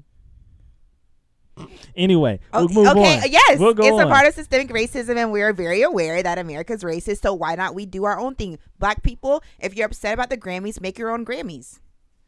BET Awards. Okay. The BET Awards was shady. They was like, come where you are loved. They post stuff on their thing. And there you go. I mean, shit. But I would say this. People don't just want the Grammys for the sake of, saying that I have a Grammy. A lot of times people don't respect you until you have a Grammy as a musician. If you're able to say I'm a Grammy nominated producer, I'm a Grammy nominated artist, I was featured on a Grammy nominated song, then now people are like, oh, all right, I want to work with you then. Yeah. Because apparently your work is so good that you got a Grammy for it. Yeah. But we all know it's not about whether you're good or not, because it's not. Obviously, if it was about being good, then it would be based off of sales and also about how much people interact with it. Yeah. We all in this room said, who is Killer Mike? So it's not about that, Yeah. obviously. Yeah. So I mean, like, I feel like the Grammys is a thing because we put so much energy into it. Yeah. I think it's not even for us. I mean, it's entertainment for us to watch, but I really think it's just for the celebrities to be with them within, like, awards within your own, like, the celebrities, because it has nothing to do with us. We can't do anything but watch it. Yeah. That's it. Yeah. I mean, but yeah, I don't know. It's just, I mean, we understand now. You got some knowledge of how the Grammys work, so don't. I don't know. I don't know how to. It's Don't be so stressed about it. Yeah, like, it's literally, it just is what it is. And I get it. Like I said, like I get, like, how people can hold such a high value to the Grammys and want that. Like, I understand that, but just understand what it is. Yeah. BET Awards, here we come. All right. To our next trending topic. So Monique decided to go on the Shay Shay Club, and just like Cat Williams, she was spilling the tea. Was the Shay Shay Club like even a thing? Because I never heard of him until Cat Williams, and now I just see all of these videos with him entertaining or So- him I seen him a little bit before Cat Williams. Okay. But I think he's just gaining popularity now. I think Because he's had of it. Cat Yeah. Williams. I think he's Okay. had it for a while. So he had a good bit of numbers. He had a decent following, but it was still subjective because he came from the sports. Do you know his background? Mm-mm. So he was a player for the Denver Broncos. Then I guess he retired. Then he started a show with what's his name? Ocho? No. White guy.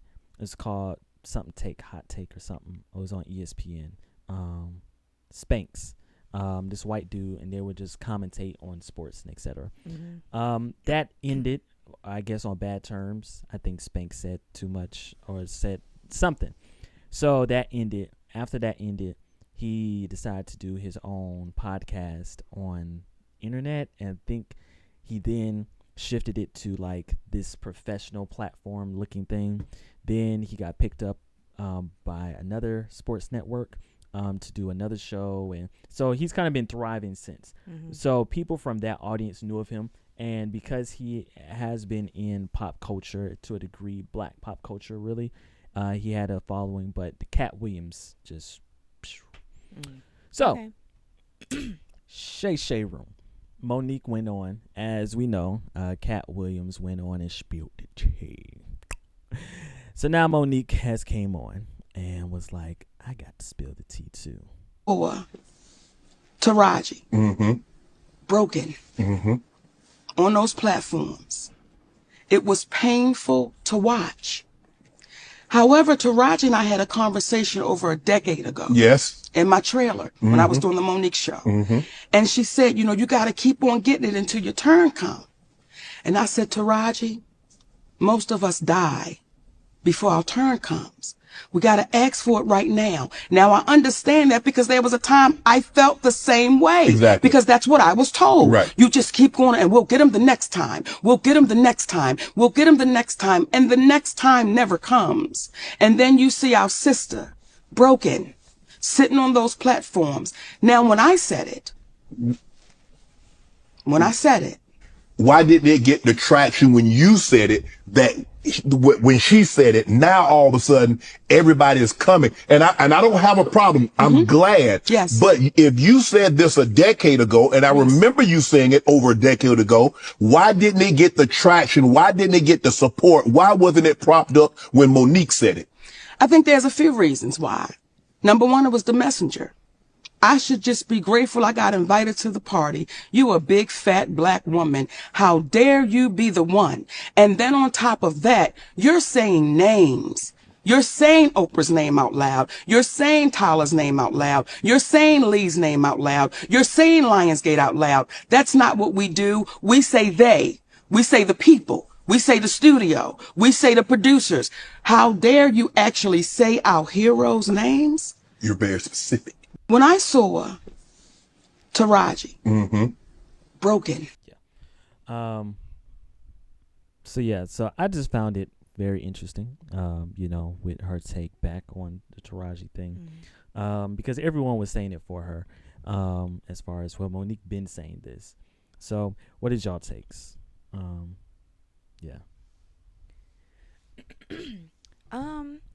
feel like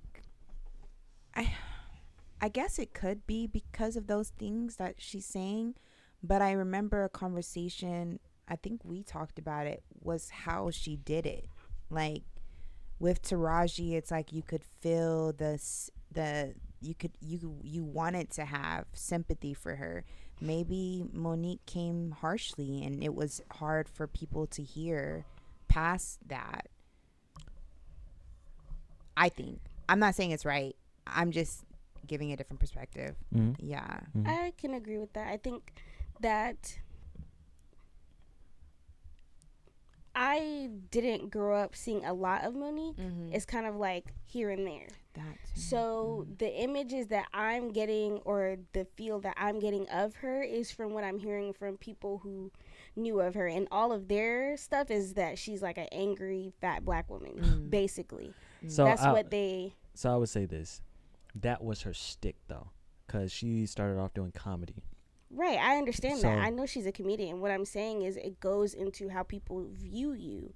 At the end of the day, when you're crying out for help and you're saying, hey, these people are doing me wrong, if people already viewed you as this angry person, and you're trying to like say, hey, there's actually something wrong, it's kind of hard for people to look past angry person. We can all agree, if we're having a conversation, even the person who's calm is the person that people are gonna have sympathy for. I could be right, but if I'm yelling in your face, people are gonna look at you like, well, she's doing the most, she must be wrong, even if I'm right. So I think what happened with her is just that people had this view and this image that she's just such an angry person, that she's a complainer and and it doesn't help when her counterparts are literally saying that she complains. And there was another clip where she said that there's a literal recording of Tyler Perry saying, yeah, I did put this rumor out there that you're difficult to work with, but that literally tarnished her career, because you have this man saying that this woman is hard to work with, and she portrays herself as this she takes control of the image as the fat black woman or whatever. So then you have Tyler Perry, who everybody looks at as a mogul, and he says, oh, she's difficult to work with, even if it's a lie. But they believe him. And so now it's ruined.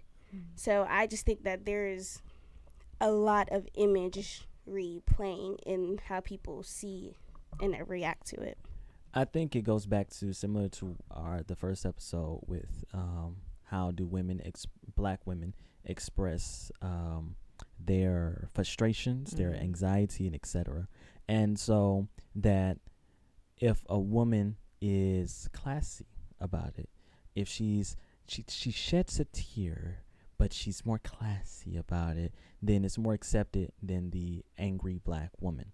I do believe that we should be mindful of that, similar to what you were talking about as far as with Cat Williams. But I do believe that we have to be mindful when we are trying to convey our grievances about something, that there is a way that will get more support. But when you feel like I've been dealing with all this stuff in the closet, really, as far as people doing me dirty, blacklisting me, etc., it's like, man, I'm tired of trying to do this professional stuff. I'm trying to, let's get to it. Like I said, it was her shtick. As a comedian, she'd be like, she would call slim women, be like, these skinny, and that was like her shtick. So I don't know. I know that she has done a lot of growing, but it's very difficult to know what is true and what is not. And we are more apt to believe Taraji, who is coming like a class act, than we are to believe someone who seems to be very vocal and bold about it. So I don't know. I was about to say something. Oh, I was just saying, looking at the other videos, now granted, again, I wasn't watching Monique when I was little, so I don't know how she was speaking before, but in the interviews that I've past seen her in, she doesn't give me angry, aggressive person.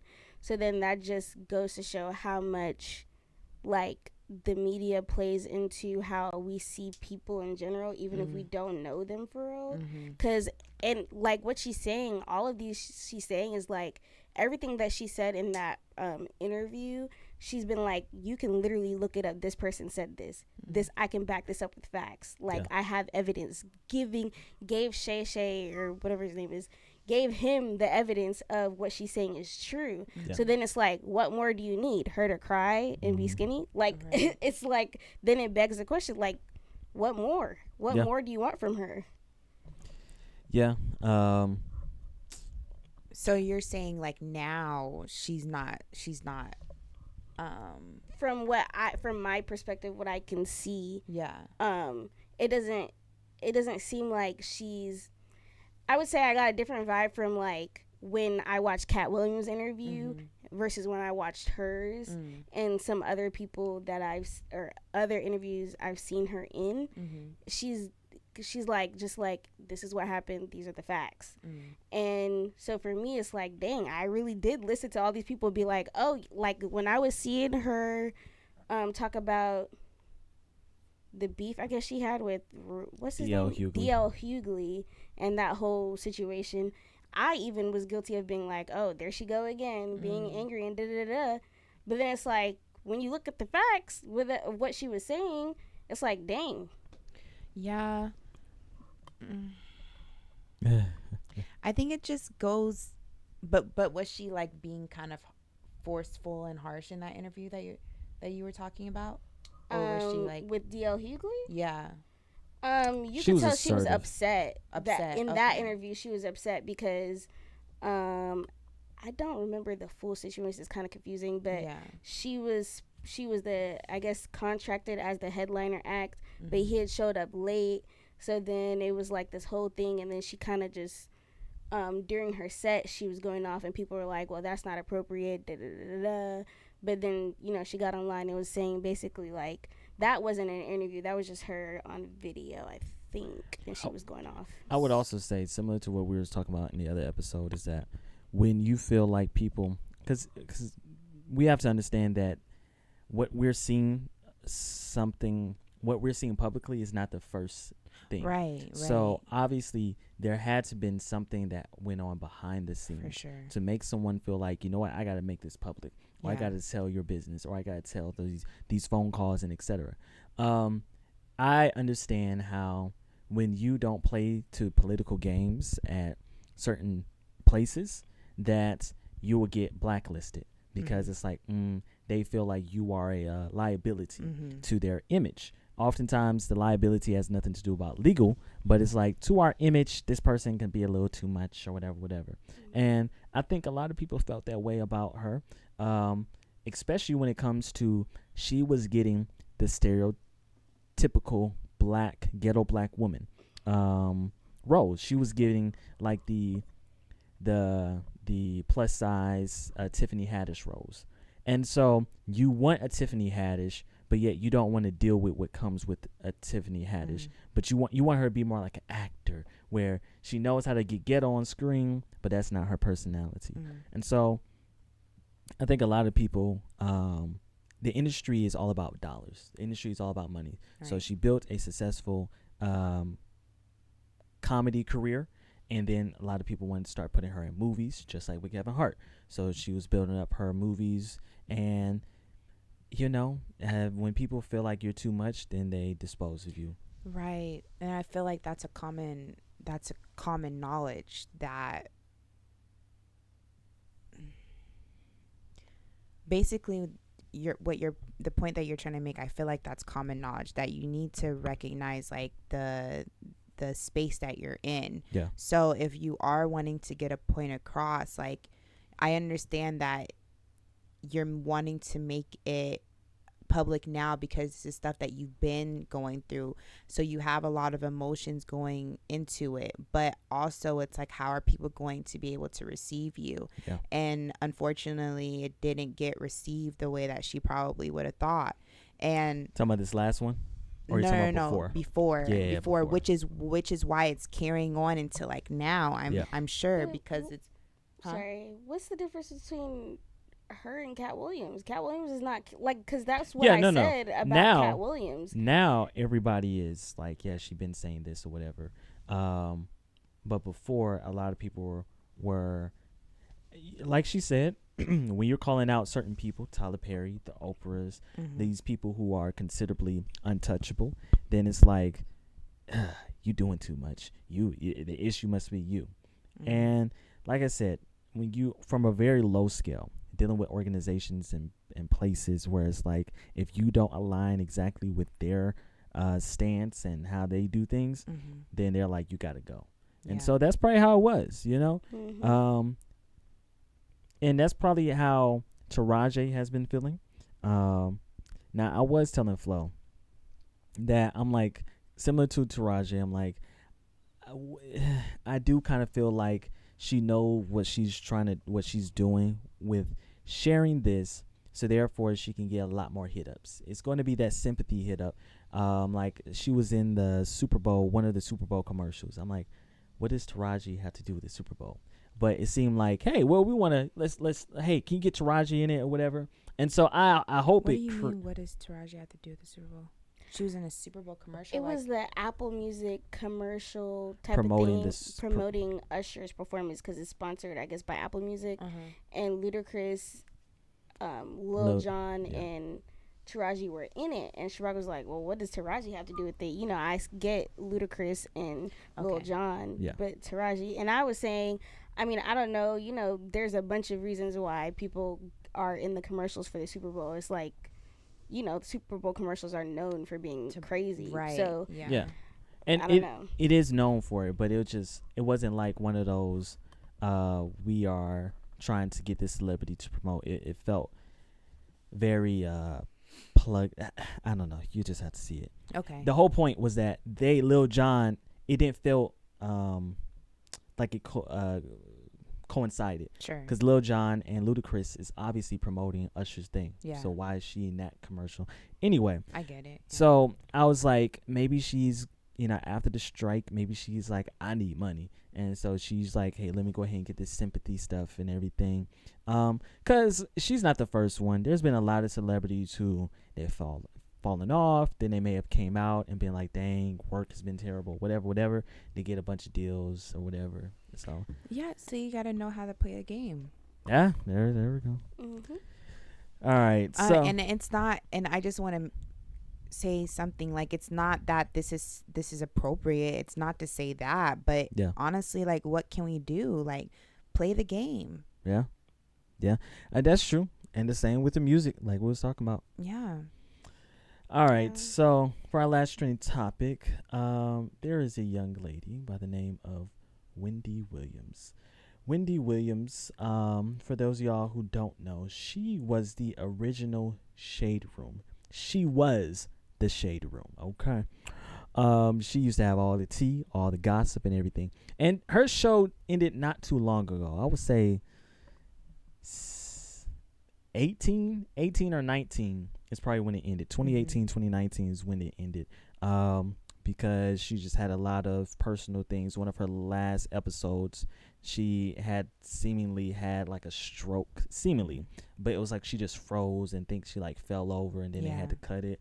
So then they were filling in a bunch of people for the show, and then it just eventually cut off. So she has had a lot of medical issues, divorce, kids. It's been a lot. So she's coming out with a documentary, and here's a trailer from it.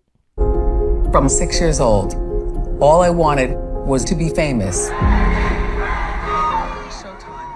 There's only one Wendy Williams.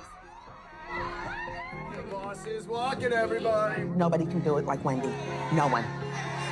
People love Wendy. You are a star to all of us. She was in her living room every single day for 12 years. Yep, I guess that'll do. And that's what people responded to, her authenticity. And then at the peak of her career, she was gone.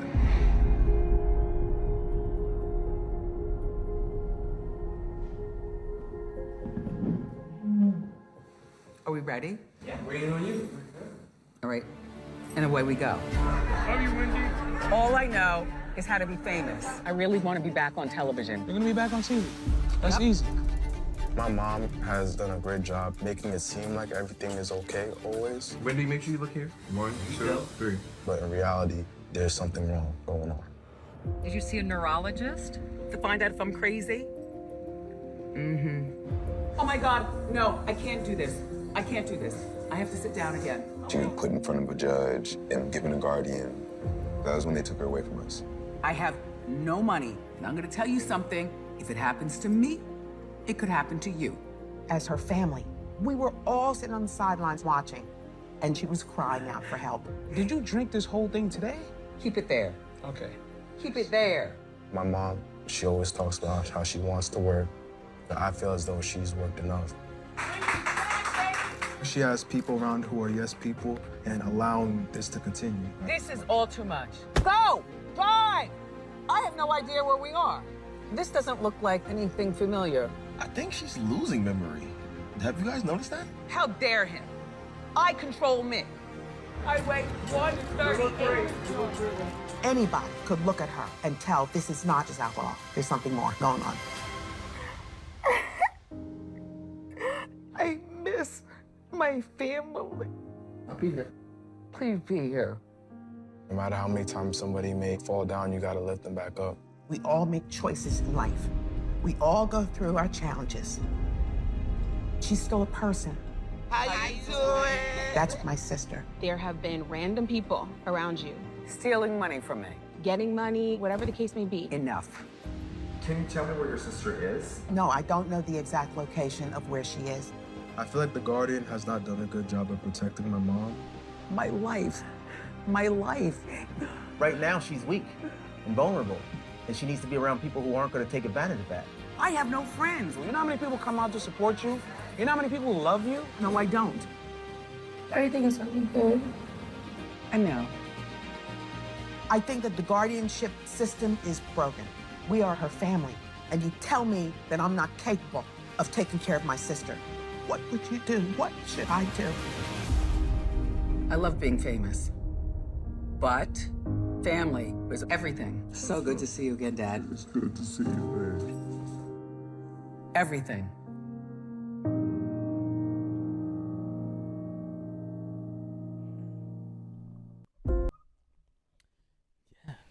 I think that was the first time I watched it all the way through. That was heavy. It was. I got like chills. Yeah. What are y'all thoughts? That was my second time seeing the trailer. I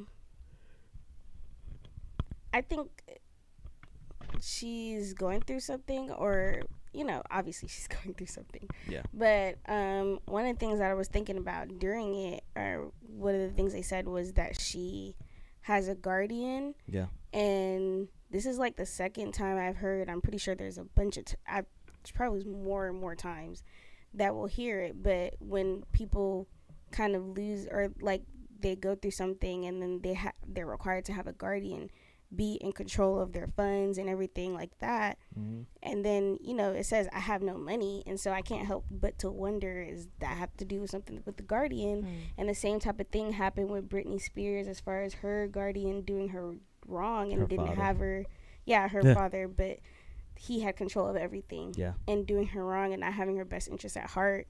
And for me, it's kind of like, what's the requirements for this type of stuff? What goes wrong where now, because it's a sticky situation when at first the court sees, okay, this is a good person to have as your guardian and everything like that. Yeah. But then as a person who's experiencing the abuse that the guardian is giving you, why isn't there a system in place where you could be like, hey, this is not, this person is not doing what they're supposed to do. They're actually taking advantage of me. Why is it just, oh, you got into it, now basically you can't get out unless other people see? I would say, only speaking from the Britney Spears thing, is that when you were deemed to be mentally unstable, it makes it very difficult for you to say anything. Similar to people who go to psychiatric wards, we see movies about it all the time, that the person just didn't know how to relate that that person was doing some harm to them. And so in some cases, if the person is able to relate it, the courts take anything that they say as nonsense. So in that case, now with Wendy, it was really touching seeing her go through all this, because I've seen my grandparents not necessarily go through losing it mentally, but in their last days. And I think my mother said that my grandfather, her father, went through the same thing. Pretty much all my grandparents in their last days, it was a lot for them. And where you're trying to help them, and they are trying to keep their normality as best as they can, and you recognize how whatever the medical thing is have shifted them so much. Like it was such a whirlwind where they are trying to still live up to their old self, and they are now having to pretty much do a 180 in a matter of a few months, depending on what the medical situation is. And so I don't know what necessarily the medical thing she's dealing with, but I would say that she's dealt with a lot. And now on top of a medical thing, it does make it very challenging for people who are around you to be there for you, because you are still yourself. You're not able to talk. You're not able to tell people to move and stop and all this type of stuff. And the people who are around you, they want you to feel like you're still in control, but they know it's only but so much control that they can give you. And I feel like it's a very sticky situation. Yeah. It's very tough. So hopefully that she's getting the help that she needs, and hopefully this documentary is not just another way for her to get money and get back in the spotlight. Hopefully it's actually like a, you know, this is how she's getting her life back together. And further understanding. Yeah. And not just another ploy just to get money, you know. Yeah. I was gonna say, like, you can see it in her eyes. Yeah. Like, Yeah. You can absolutely see it. So yeah. Miss Neuroscientist, you know, you want to diagnose, you know what's going on? I'm not a doctor. You went to school for that? Or No, I'm in school for neuroscience, yes, Okay, but I'm not a psychiatrist or a psychologist. So. But anyway, shoot, we should probably did the other ones first. I didn't realize how heavy that was going to be. Jeez. So where we at? Do y'all want to do a hot take, or y'all want to just go to something something we should think about? Let's do a hot take. Hot take. Yeah, Okay. we should. We haven't done a hot take in a minute. Hot take. Do you have one? How you gonna volunteer the hot take and you don't got a hot take? Exactly. Man, I don't know. Hot take. It's going to be a topic of the day, but the hot take is Africans and just immigrants in general, but more specifically Africans, are able to come over here now in America, and not deal with Jim Crow laws and deal with the explicit racism that we used to have to deal with in the 60s, 50s, and on forward, because of Black Americans in America. And oftentimes, especially older generation, but I've definitely met some people that it carries down to the new generation, that they believe Black people are lazy and we should do better for ourselves, and etc.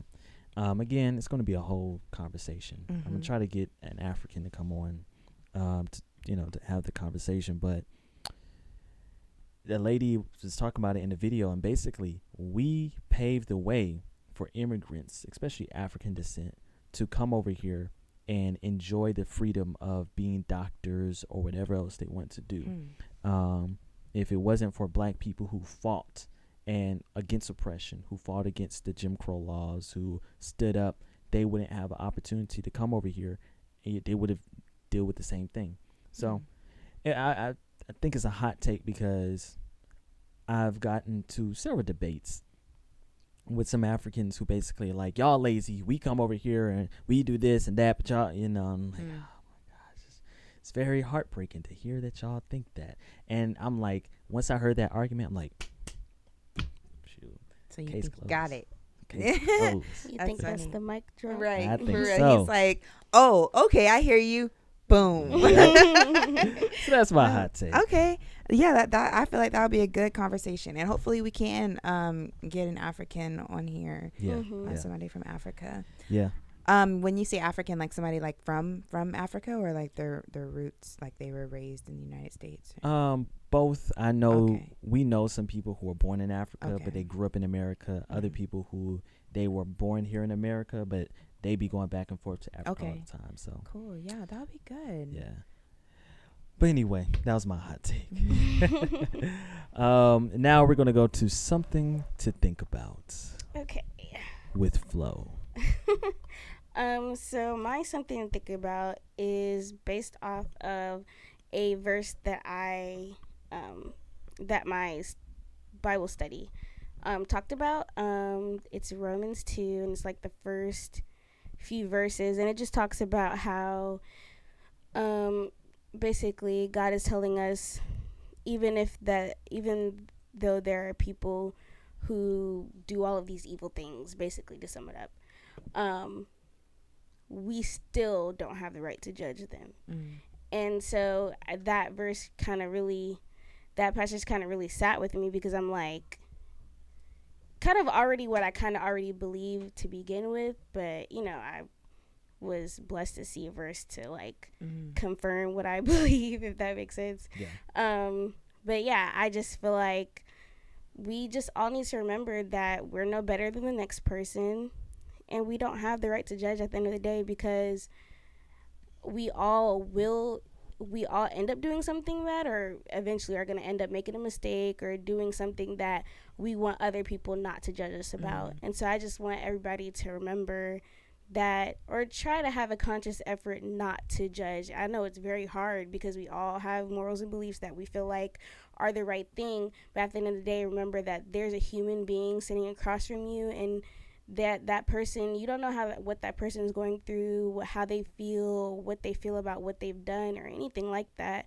And so your judgment doesn't help them come to any terms about whatever they believe or whatever they feel, and you're not doing anything to help them. All you're doing is making somebody feel worse, and you don't know if that's their last straw, your judgment coming to them, if that's going to push them over the edge. So just remember that, and take with you for the week. Yes. That's very important. And that's not even just a Christian thing. That's just a humanity thing. Similar to what we were talking about earlier with the empathy thing, is that we have to be able to put ourselves in other people's shoes to understand what they're going through. And when you do that, it makes it more difficult to judge people, because you're like, I don't know what they got going on, what things, traumas, whatever, So, but from a Christian perspective, I definitely can say, definitely have dealt with that. But anyway, that was very good. Well, ladies and gentlemen, it's about that time. Thank y'all for tuning in to another episode of something. I was about to say something to think about. Thank you for tuning in to another episode of Something to Be Talked About. I'm your host, DJ Shabach. I don't think we introduced ourselves, but you got the co-host, Tyrina and Flo. And until next time, keep talking about things that should be talked about. If you have any topics that we should talk about, make sure you leave it in the comment section. Make sure you follow us on Instagram, TikTok, and YouTube Shorts. Oh man, y'all in the comments. Hey, I love it. But peace.